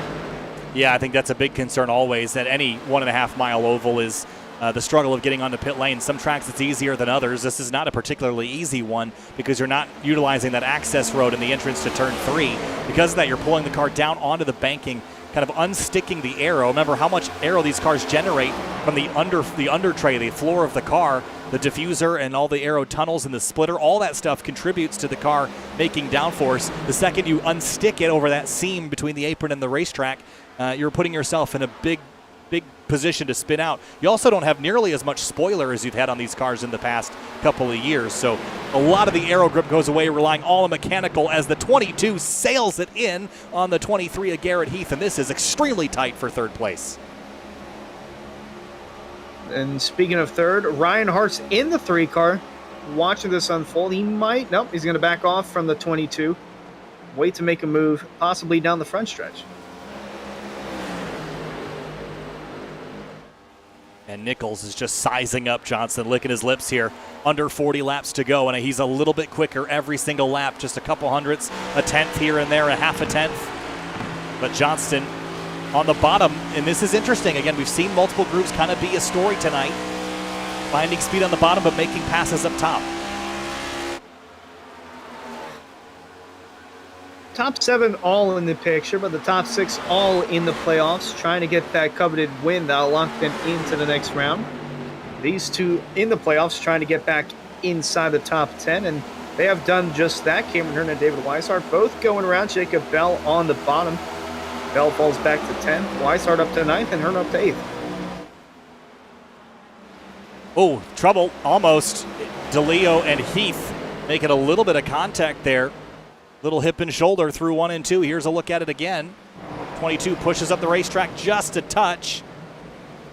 And a little bit of contact. I don't think there was any damage to speak of there at all. I don't think they even hit hard enough to trade paint.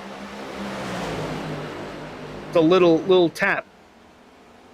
Little tap here. Now on the front straight, here comes Nichols with a run. And in the back, Garrett Grant nearly got into the outside wall. Myers scraped it, but dodged the turn 4 exit. Oh, Jake Nichols trying to get a run on the outside. He does have that run, but backs off. The 28 holding the lead for the moment, but that 91 car starting to knock on the door for the lead. 28-91, battling as I hear contact behind. Don't see anything. But Connor Okresic, by the way, has slipped off of our timing screen and is out. While all this was going on, Okresic has gone out of the race.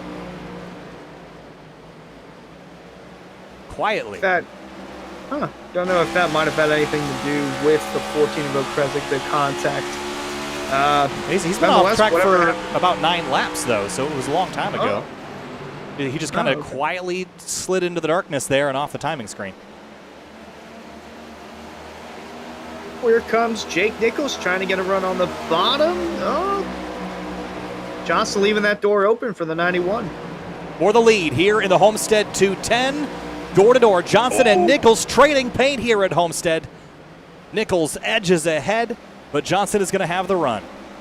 Now look who's in third. Dom DeLeo quickly catching these 2. This is exactly what happened at Nashville.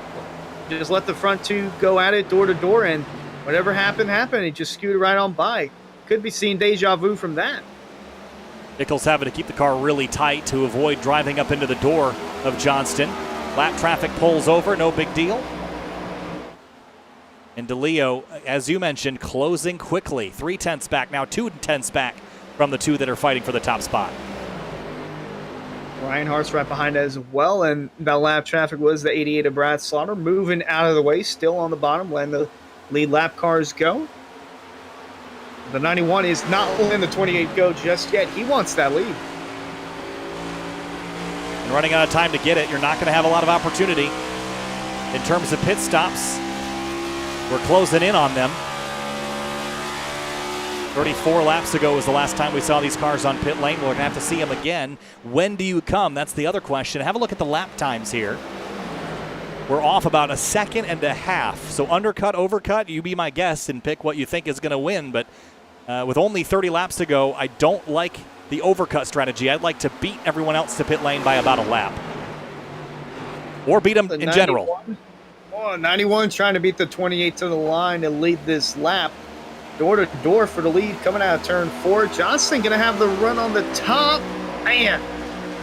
Oh, it was dead even across the stripe. 0.02 of a second was the difference at the line. And Nichols is going to clear Johnston and takes the lead away with 32 laps to go. Can he shake the 28?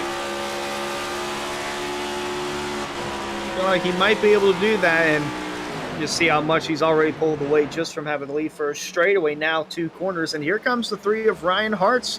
Well, not the 3, the 22. The 3's right behind the 22. The 22. They're all on top of each other. In now. Yeah, they are closing in. The 7 car isn't too far back either, 1.6 back from this battle. But 30 laps to go next time by. And this battle for the lead has been absolutely phenomenal. Nichols and Johnston trading spots. Nichols lost it after the restart. Just drove back by the 28, and he's quickly putting tenths on the 28. But we saw that Nichols is not invincible. If you can get him out of the lead for 10, 15, 20 laps, you can bury him down the order, at least 3rd, 4th, or 5th, and keep him from driving away. But Johnston, a great run out of 4. I just don't know that he's going to have enough to get back by the 91 at this stage. He might have the lead, but he's not letting him go just yet. He's going to have a nice run here coming out of turn 2. If he can keep it out the wall, thought it would catch him off guard, a little loose there out of 2, but he's still right on that bumper of Jake Nichols.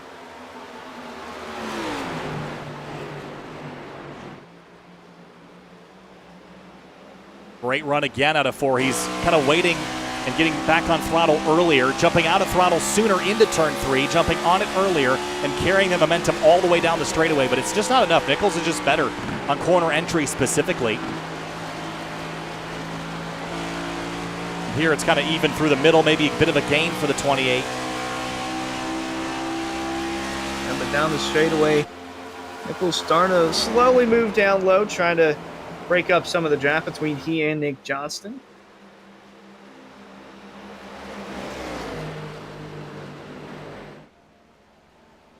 On the back stretch, or the front stretch again, I should say.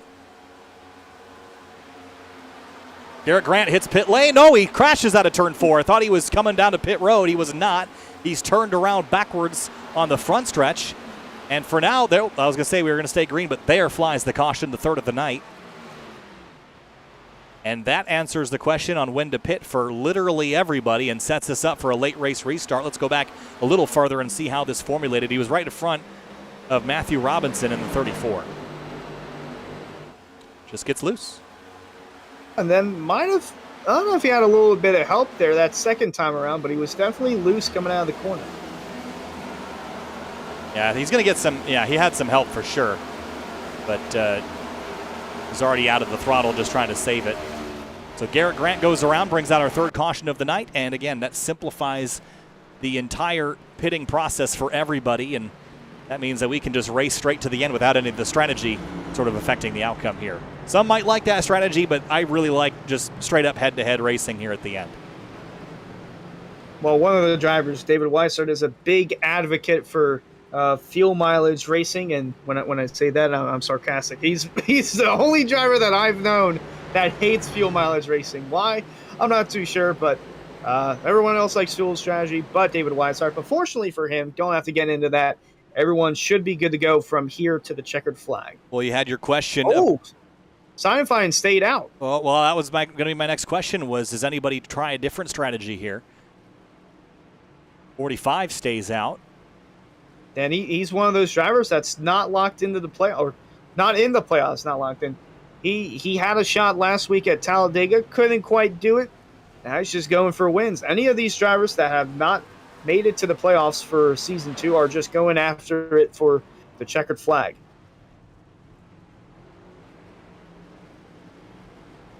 So will we see any changes on pit lane, any strategies here? It looks like, for the most part, everybody 4 tires and fuel. I don't think anybody tried 2 or none. Everyone wants those 4 Mr. Feelgoods here for the very end. I can't blame them. I think I'd want to have the best opportunity I can. But Seidenfein couldn't make it to the end from here, could he? He might come down pit road because it is a bonus point if you do lead a lap. So he might have just stayed out to lead a lap, and he might come down this time behind. I'll be surprised if he doesn't come down, because then they'll put him as the leader, and he'll be restarting on older tires and could have some wheel spin. Yeah, I think probably what he's going to plan on doing here. That's going to be interesting. He's going to restart. Oh, well, maybe hoping for a little bit of chaos. Not really sure what he's doing. Huh. Well, that's interesting. Got 25 laps to go now in tonight's Homestead 210 for playoff race number 1 of the Elite Entertainment Cup Series, powered by Butt Kicker and presented by CNC Logging. We would like to thank CNC Logging for their support of the CNC Logging Truck Series this season in area. Located in Boiling Springs, South Carolina, CNC Logging is your place to go for any of your logging needs. Got wood? Big or small, summer or fall, we'll cut your log guaranteed. CNC Logging. The last time I checked, it is still summer, so you can still get your logs cut by CNC Logging. We're inside of 25 to go. Kyle Heyer, Hunter Sleppy in the booth for tonight's postseason for the Elite Entertainment Cup Series, powered by Butt Kicker. Race 1 of 5. Been a very interesting one, to say the very least. We've had quite a bit of contact, quite a bit of cars spinning and crashing, but only 3 cautions. Yeah, 3 cautions for 10 laps, 5 different leaders, 6 lead changes amongst those leaders. 25 laps left to go. We'll have 23 laps left at the restart. But it has been a very frantic race all through the field, very solid racing all through the field. Only a couple of incidents, mostly single car. And as you look ahead to the schedule, the Roval is always a tough race in terms of attrition, but then you head over to Martinsville next after that. That's another challenging race. Then Michigan and Las Vegas to finish things out. None of those are easy racetracks. Maybe you circle Las Vegas as a place that's kind of a standard as far as NASCAR goes, but Michigan, especially with this next-gen car, there might be some question marks about how this car races. You guys have raced at Auto Club earlier this year, so maybe the 2 miles you guys have down a little bit, but there's a lot of unknowns with a road course, a short track, a large speedway, and an intermediate still on the schedule. Yeah, a lot of good tracks still to go, and all of them are deemed playoff entertaining. I will say, Charlotte Roval, definitely good for it to be a cutoff race. Martinsville, I'm actually surprised that wasn't the cutoff, but it's still an exciting short track, little paperclip there. Michigan, big 2-mile oval. Could be different there from what we ran at Auto Club in terms of pavement. Auto Club hasn't been repaved ever, and Michigan was repaved back in 2012. Then the championship race at Las Vegas. If it's anything like what we saw in real life, it's going to be a thriller to decide a champion. Feel that rolls out of turn number 4, 23 laps to go. Green flag back in the air here in the Area Elite Entertainment Cup Series. Great launch by the 45, but he's on borrowed time here at the front of the field. The 91 got clear racetrack, so does the 28, 3 wide, and bye-bye goes the 45. Here comes the 22 to the inside. DeLeo with a great run here, but he can't stay alongside the 28, at least not for long. Here comes the 3 of Hearts as well. Might try and make it 3 wide. Nope, we got a caution in the back. And a whole bunch of cars sliding and crashing out of control and towards the tail of the field. Thankfully, none of the front runners. like Adam Capps, James Shanewolf, Brad Slaughter, all to be involved in this. There it is. Starts with the 31 and 88. Both of which have already had incidents tonight. Here it is from high above. The 88, red and silver car at the bottom of your screen. Watch the 31. Going to catch the 25 car here. The 31 goes to the outside, jumps on the brakes. The 25 swerves into the 88 and sets off that accident. He got loose there and just got into the 88, which is what triggered this fourth caution now to come out. There, it just gets loose, clips the 88, caps right into the back of the 25 of Trader. And just like that, we'll re-rack him and stack him once again. On board now with the 55. Here's what he saw.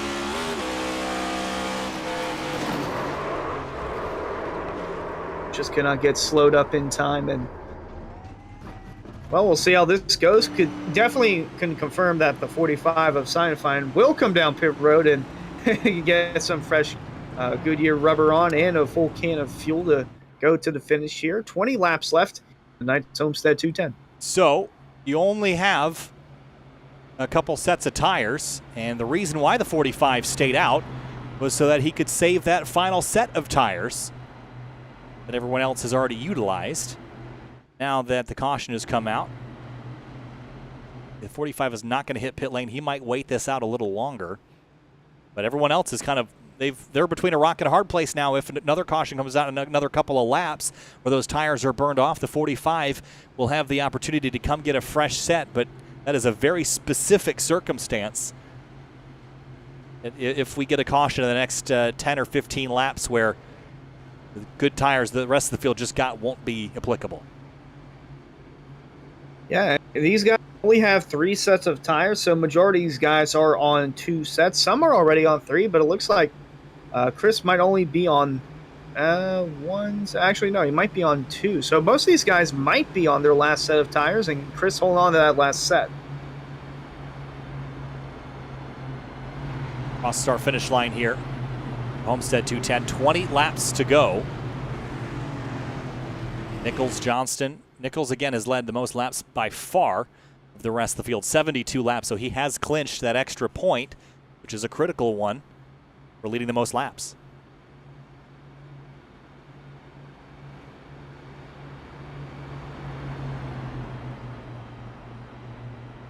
But big points come on the last lap. They don't give those to you until the checkered flag flies, and Johnson might be sizing up Nichols for this restart.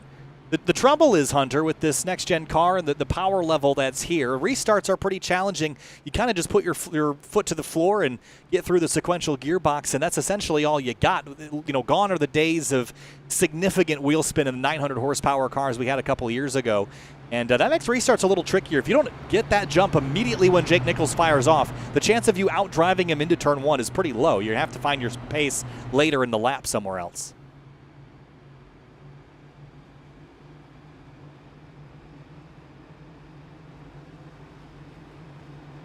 And going back to the early stages in the race, we had a handful of drivers go out relatively early. Forrest Smith, Alan Ballacino, Rafe Slate.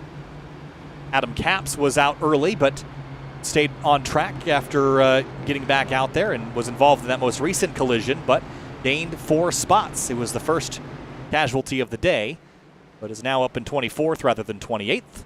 So he has recovered well enough to get a top 25 out of this at the very least.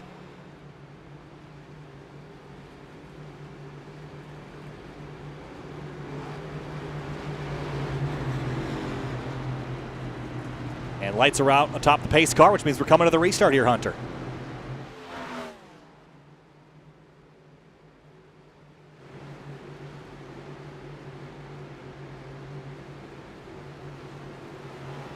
So, side by side, doubled up. 91, 28, 22, 3. All side by side.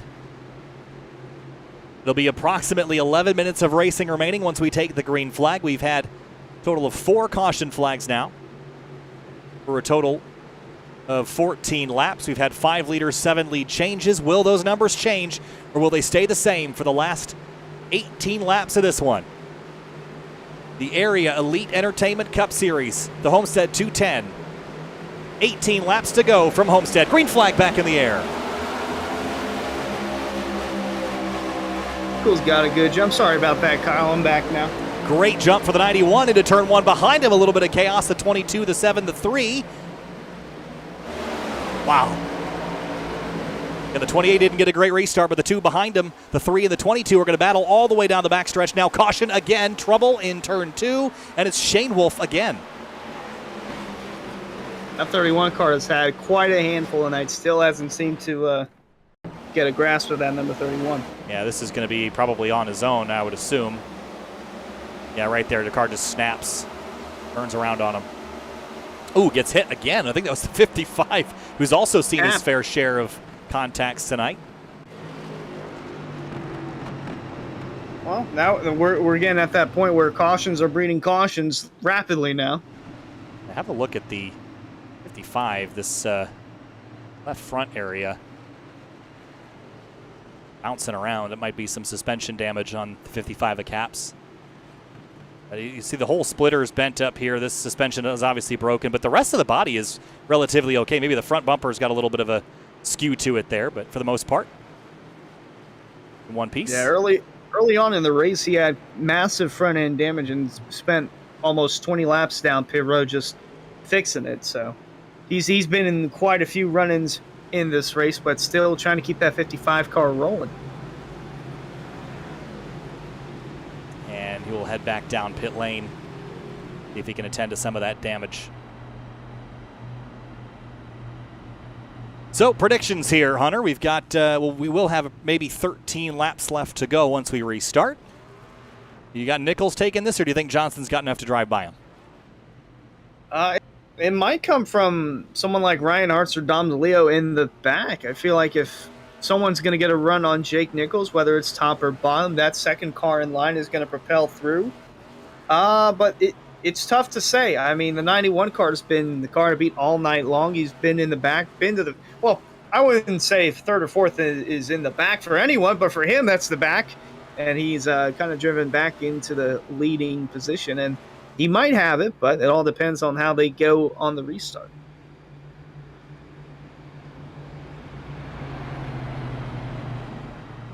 Pole sitter David Weishart up to 8th place, the highest he's been since he led early in the race. Led 13 laps, the opening 13. Then had that spin and crash onto pit lane at the first pit stop window and has been recovering ever since. The damage in that accident wasn't severe, but it set him way back in the track position where he's just now working his way back towards the top 5 after all that. Yeah, and he entered the race second in the points. Was 30 points behind Jake Nichols, but he's had a roller coaster of a race from all the way up front in the pole position, down in the bottom. Now he's back trying to fight for a top 10, possibly a top 5 here in the closing laps. Yeah, here in the 55 did have a meatball flag, so that damage on the left front was it for the 55 car today. Unfortunately, the 31 is also called it a day with another incident on the record. So we will have 13 laps in this race remaining. Homestead 210. Looking forward to next week. We get to head to a road course, the Charlotte Roval, round 14, round 2 of the playoffs. And every time we go to the Roval, Hunter, my experience is that is an attrition race every single time. What might help now is that these cars, this next-gen car is a little bit more suited than the previous generation Cup car. But that still doesn't make the curbs and the walls any less evil out there. It's an unforgiving place. No, absolutely. And we already had a road course race earlier in the year at Coda, and that proved to be a tough and demanding one. That, too, was also won by Jake Nichols. So who knows? Nichols could go 2 for 2 on road courses. And as you mentioned, we're going to the Charlotte Roval. Haven't been to it in area in the 2 seasons that we've run it until, like you mentioned, next Monday, where all 3 series will be going, but starting with the Lead Entertainment Cup Series for their round 12 cutoff. The field is double filed, so we will be going green this time by with 13 to go when they cross the stripe. Looks like Nichols is going to restart on the bottom. Nick Johnston on the outside. And right behind those two, Ryan Hartz and Dom DeLeo. I feel like any one of those two could power by the 91 here in the closing laps. Yeah, again, it's all going to come down to this restart, I feel. If we have another caution, which is possible, I think it's anyone's race. I do think on this restart, though, if we go green, then you have to nail this. And Johnson has got two choices. Either he can lay back here a little bit, let Jake Nichols get out front a bit, and then reel him back in and blow by him with a bit of a draft, or he can just try to beat him to the throttle, but that's a really difficult task. I'm not sure how likely that is. Nichols has been on it tonight. So Johnson's best opportunity here is just to get a good jump and roll with the punches here. Out of turn 4, the Area Elite Entertainment Cup Series, the Homestead 210, the final 13 laps. After our 5th caution of the night, green flag back in the air, 13 to go. And Johnston did not get the jump that he needed. Jake Nichols did. He's going to come up and block that top lane. The 28 going to get down low, cut off the 3 for 2nd. Don Baleo up the track. Here comes James Skyerly in the 7. Couple of cars jittering around on fresh tires in the backdrop. We make it through turn 2 that time. The 7 way down on the bottom of the racetrack. The 33 is going to have to jump on the brakes and not run to the back of him. Cameron Hearn around the outside trying to eat back the positions he lost in that contact earlier in the race with the 33. Nichols, Johnson, and Hart's a commanding move from the inside to the outside for the 3 car on turn 4. Yeah, a lot of slicing and dicing here now as we're getting closer to the end of this race. Leo trying to stay on the outside and get the run. He's just falling to the back, though. Skyoli going to try and clear him. He will. Here comes Cameron Hearn trying to peek his nose down low for the 6th position going into turn 3. Dives down there. And look at the 23, Garrett Heath to the inside of Weishart. Ooh, cars up the racetrack. The 48 of Paul Irvin is in the wall out of turn 4. Keeps it straight. A couple more drivers skittering and sliding across the racetrack. One of them, Jacob Bell in the 77. And he nearly came down in front of the 88 of Slaughter that would have turned him into the inside wall, but he's kept that car straight. No caution. Up front, Nichols leads by 0.2 of a second. Johnson was a little bit slower last time, by 0.05 slower. He's going to have 10 laps left to go. 10 to go here at Homestead.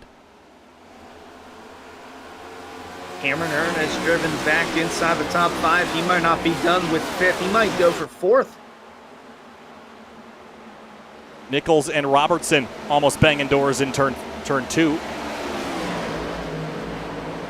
Garrett Grant trying to get around the outside, see what he can do. He might clip the wall. No, didn't do it. Might have scraped it a touch, but not enough to matter. Nichols gains another 10th.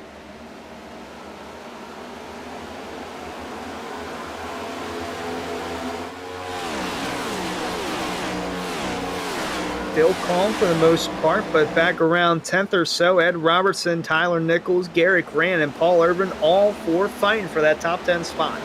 Great battles here, and we talked about the cream rising to the top. Look at the top 10. 9 of the top 10 are playoff competitors. Jay Perkins is the only driver not running for a championship that is in the top 10 right now. He's watching this battle unfold right behind him, not having to worry about a car on his bumper. Oh, really close there. A little bit of bump draft here from Paul Urban, making it 3 wide going into turn 1. Oh, is that going to stick, though, to the inside of the 79? It does. And he'll grab the spot away from Tyler Nichols. Those are valuable spots that the 79 needs if he wants to move on to the next round of the playoffs. Up front, 2.5 of a second. And look at the battle for 3rd. Hart's under fire from 2 blue and purple cars behind him. Here comes Hearn to the inside. What a great recovery for the 67 late in this race. Trying to take that spot away. He's going to have Skyoli all over his bumper, trying to get a run coming out of turn 2.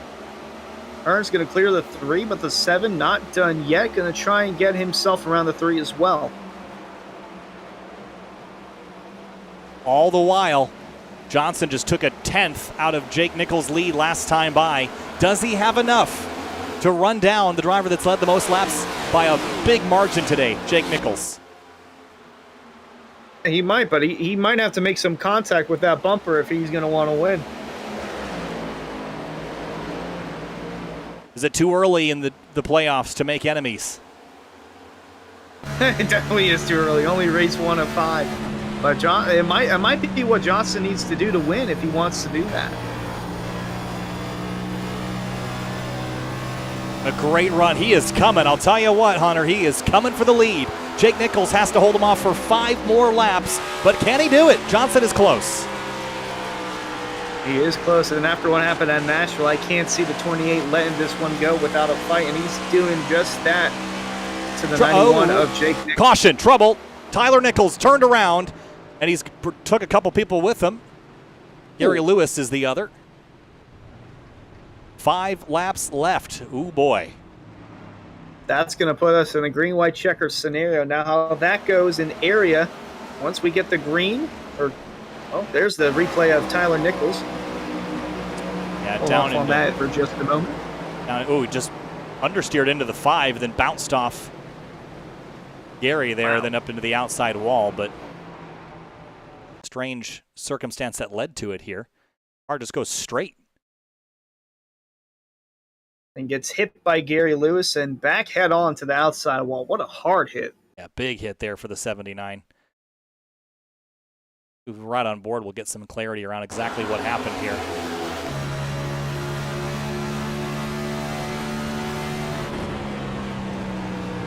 It just didn't turn. He just turned in and it didn't go with him. Oh, man.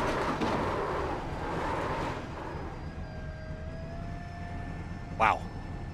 And that is not what he needed to see, because now that will definitely put himself in a pickle for next week's race at Charlotte Roval for the cutoff.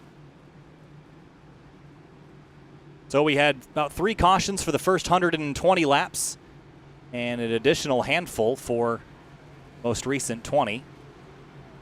Here's a look at our race recap so far. 6 cautions total now for 20 of our 137 completed laps. 5 lead or 7 lead changes. Those stats have not changed. The last person that wanted to see that caution was Nicholas Johnson. He was coming. He had the pace. He is not getting the restarts quite right, but he's faster than Jake Nichols. I just don't know if he's going to have enough time left. Yeah, it like you said, it's going to come down to that restart. And the most recent one, he did not get a good launch. But if that inside line can go in tune with the 91, look out for Cameron Earn. He's driven up to 3rd, and if that inside line can go on the restart, he might give the 91 a run for his money. Well, free pass goes to the number 88, a Brad Slaughter Jr., who has had quite the night. Yep, he'll take what he can get at this point, and being back on the lead lap, he'll have the opportunity at move it up a few more positions, and that could mean being 7th after the Charlotte Roval or being 9th after the Charlotte Roval. So with this lap, you're going to get an overtime situation. Yep. Just an area. Go ahead. I was going to say, an area we only get 1 attempt at a green-white checker. So if they wreck with 2 to go after the green-white checker has started and the caution comes out, the race ends right there. But if they make it back to the white, it's an official race and no yellow will come out. Yeah, correction. It's going to be 2 extra laps here. So working 3 laps to go, and actually we're going to get 1 more additional, so it'll be 142 laps, the final race distance.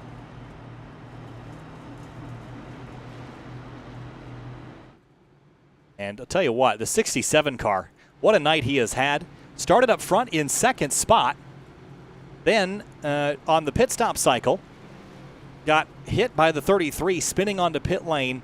He gets buried in traffic for most of the day, claws his way forward, late race restarts, charges up into the top 5. He sits 3rd now for this final restart. And what a place to be. Back where he started after all of that.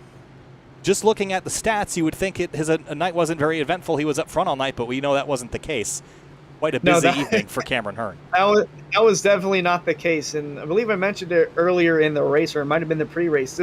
Cameron Hearn is fast. He has race-winning speed, but something always seems to happen to him. And we saw that happen, that pit road incident between him and David Weishaupt. But he's managed to make a comeback inside the top 5 and is now putting himself in a position to possibly win and move on to the next round of the playoffs. The 1 to green, lights are off, top the pace car. And we have 21 drivers on the lead lap, 22 of them on the racetrack. Brad Slaughter Jr. still 1 lap down after all that. And Gary Lewis has just put in the Twitch chat, sad face on that, finally working up, and then nowhere to go. Yeah. Unfortunate circumstances there for Gary Lewis. It's just how it is some days, unfortunately. So Nichols, Johnston, Hearn, Hartz, Scioli, the 5 drivers that are really in contention for this. But it all, again, coming back to the restart, Nichols has not missed one yet. He has been rock solid, and Johnston has been the one trying to chase him. Yeah, it's all about timing here. If that 28 can time it up right with the 91, it's going to be a dogfight between those two.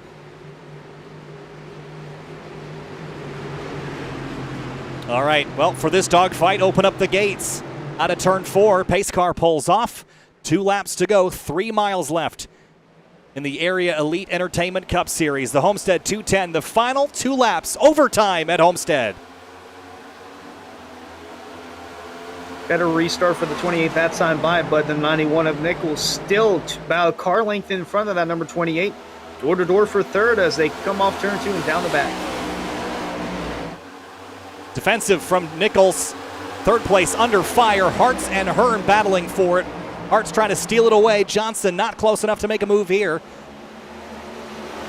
Double wide behind him for top 5 spots. Can they get back to the white before a caution flies? There's the white flag. We will make it into turn 1. The 33 dives to the inside. They're all side by side behind Jake Nichols, and that's the best sight that 91 wants to see. Cameron Hearn trying to get second away from Nick Johnson. He's going to clear him. Scioli in 4th, Ryan Hartz in 5th. Coming through 3 and 4 for the final time, the 91 of Jake Nichols. He had the most wins heading into tonight. He's going to add to that total, make it 6 wins on the year for Jake Nichols. He's going to win here at Homestead and move on in the playoffs. Great battles to the line behind him, but Jake Nichols outlasts the best of the rest. Hearn steals second at the very end by 83 thousandths. How about 9 thousandths between 4th and 5th? 58 thousandths between 8th and 9th. Another 9 thousandths between 12th and 13th. Some great finishes there, but Jake Nichols is your race winner. He outlasts him and gets his 6th win of the season in the Solar Flare Racing Toyota. It was a rock-solid night, and he just put on a show there on the restarts. Without the restarts, Johnson might have been your winner, but Hunter Nichols just nailed every time the green flag dropped. He was gone. Coming into the playoffs, it looked like he was going to be the one to beat, and it seemed like Johnston might have had something for him there at the very end, like you said, but that caution came out, and it did not help the 28. Actually helped the 91. He got the launch that he needed, and the rest was history, just watching everyone battle right behind him, and he wins here at Homestead. And should burn it down here in a moment, the purple and teal Solar Flare Racing 91. Sitting on the front straightaway, waiting to celebrate. There he goes. Waiting for the right time to do it.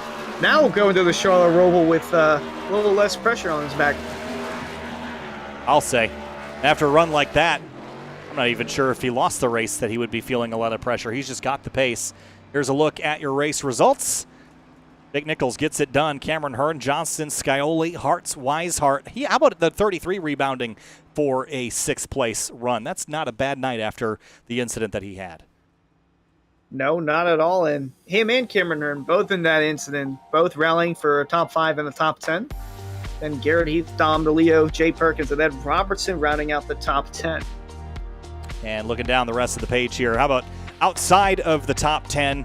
There's a lonely playoff competitor, Jordan Martin, 14th. All the rest, though, regular season competitors, no playoff contention. Paul Irvin, he dodged bullets left, right, center, diagonal, upside down tonight. Finishes 11th. Robinson, 12th. Garrett Grant, Ryan Swan, Jacob Bell, but settled in 16th. And Chris Seidenfeiden with that late race call. I didn't think that was the right one. Wasn't quite right, I don't think. Ended up 18th after all that.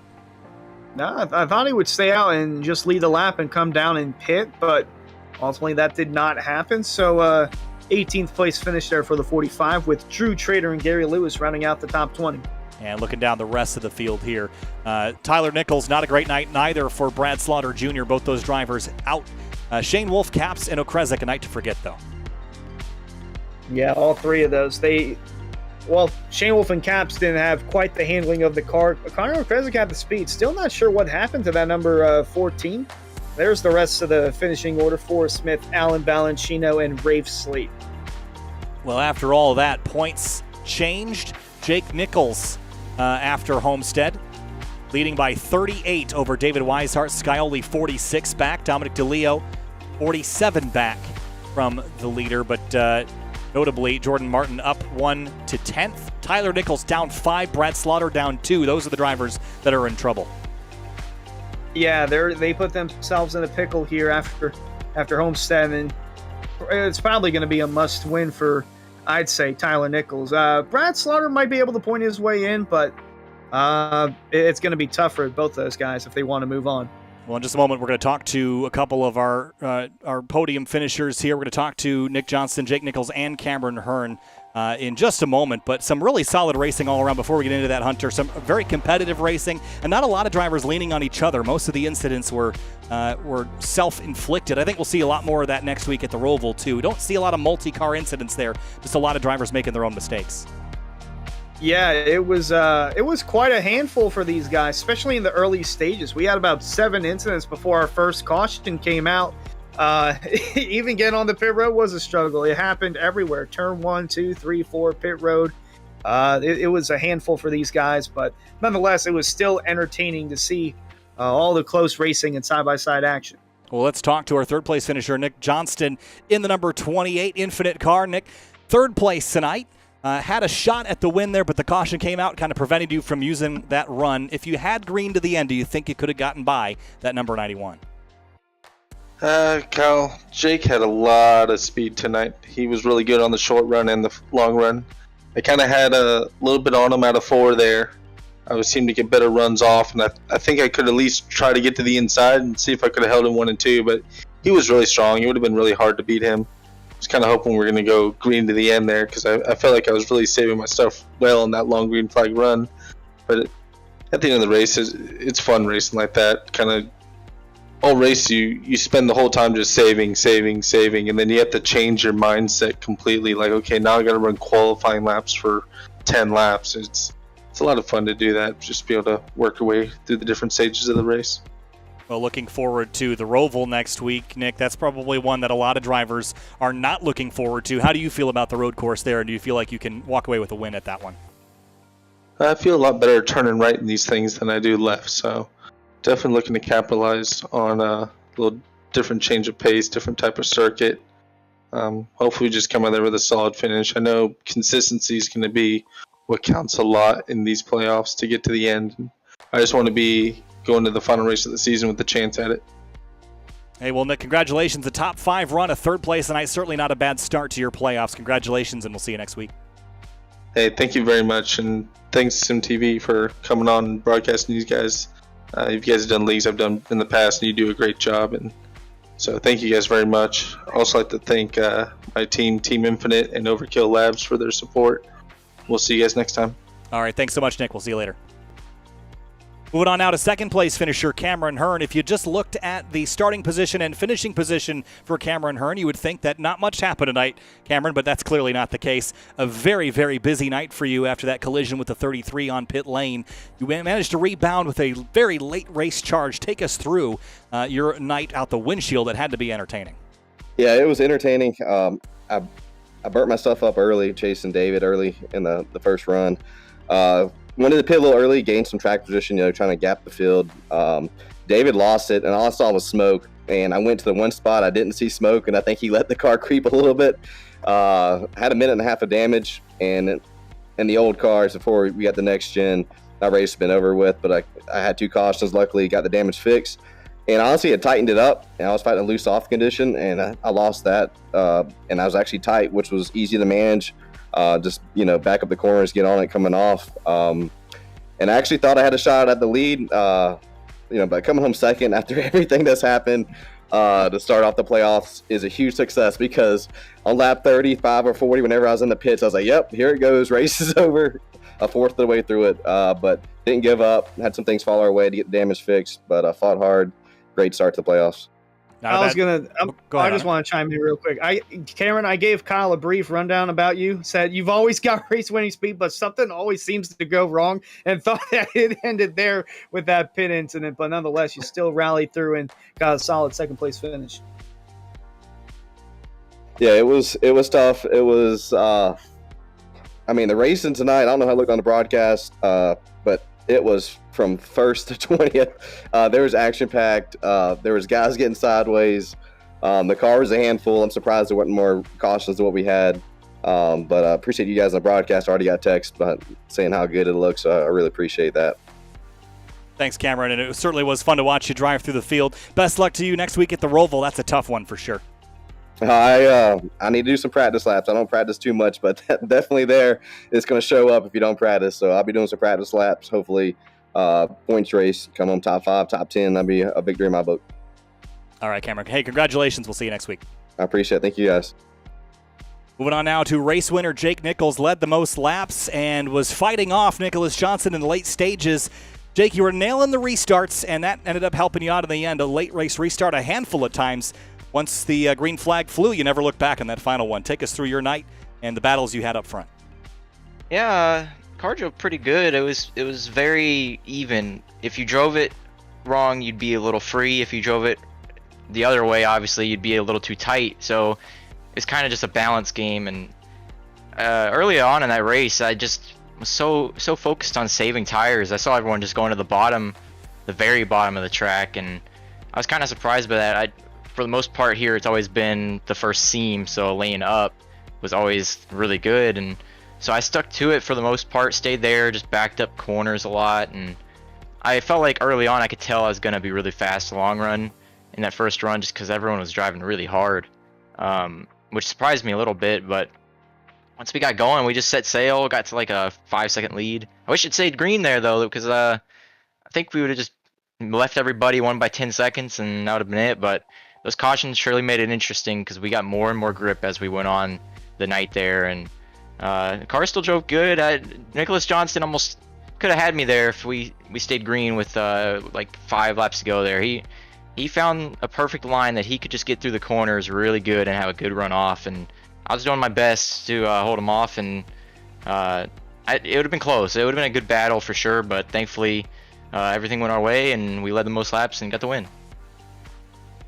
Jake, a fantastic night, a dominant night for sure, and after all that, 142 laps, 2 extra. Your official lap lead number was 94, so certainly a very strong evening. The Roval next week, though, and then Martinsville after that, but you got to feel very, very good about the position you're in. You've pretty much put those other races behind you already with this win, so congratulations, and I guess you can rest easy the next couple of weeks, so it'll be tough for everyone else. All right, thank you. All right, and Hunter, that's going to do it for our top 3 finishers this evening. Some great racing, as Cameron alluded to, just all around fantastic action. The Cup car has been kind of hit or miss at some places, but it really has found its own at these intermediate tracks, and it is a great way to start off our playoff season. But the Roval next week, road racing, that's next on the list. Yeah, that's going to be a really interesting one because it's like a mixture of both. It's a road course, but it's on an intermediate track, so we'll have to see how that one goes out. And I was going to say, heading into COTA, the favorite amongst the drivers was Nick Johnston, but Jake Nichols gave him a challenge, and who knows, it might happen again where Jake Nichols just gives the 28 a run for his money, but there's still a lot of hungry drivers out there who want to win, regardless of whether they're in the playoffs or not. Well, with that on the horizon, more racing this week. Tomorrow, be the Truck Series, Hunter. So tell me a little bit about that, what we're going to expect tomorrow evening. The CNC Logging Truck Series, that's arguably the best racing in area, the trucks. It always seems to put on a good show. Solid 2-wide action. You're going to see some guys in that race that you saw from tonight, like Paul Irvin, Cameron Hearn, Brad Slaughter, the defending truck champion. Going to try and reclaim that championship, but really been an entertaining season for that series, and they'll be at it Tuesday night, and then we'll come back Thursday night for the Lodge Box Series, where once again Cameron Hearn, you'll see him up there, but then you'll notice that the top 10 or so will be full of Elwood Design Esports drivers. They have been the top team in that series and the top driver, Alan Elwood, so that'll be interesting to see in the later weeks, or in the later days for the CNC Long and Truck Series and the Lodgebox Series. That's coming up tomorrow and Thursday. We'll see you there. Kyle Heyer and Hunter Sleppy with you for the Area Elite Entertainment Cup Series. Out with round 1. We'll see you with round 2 next Monday from the Charlotte Roval. We'll see you there.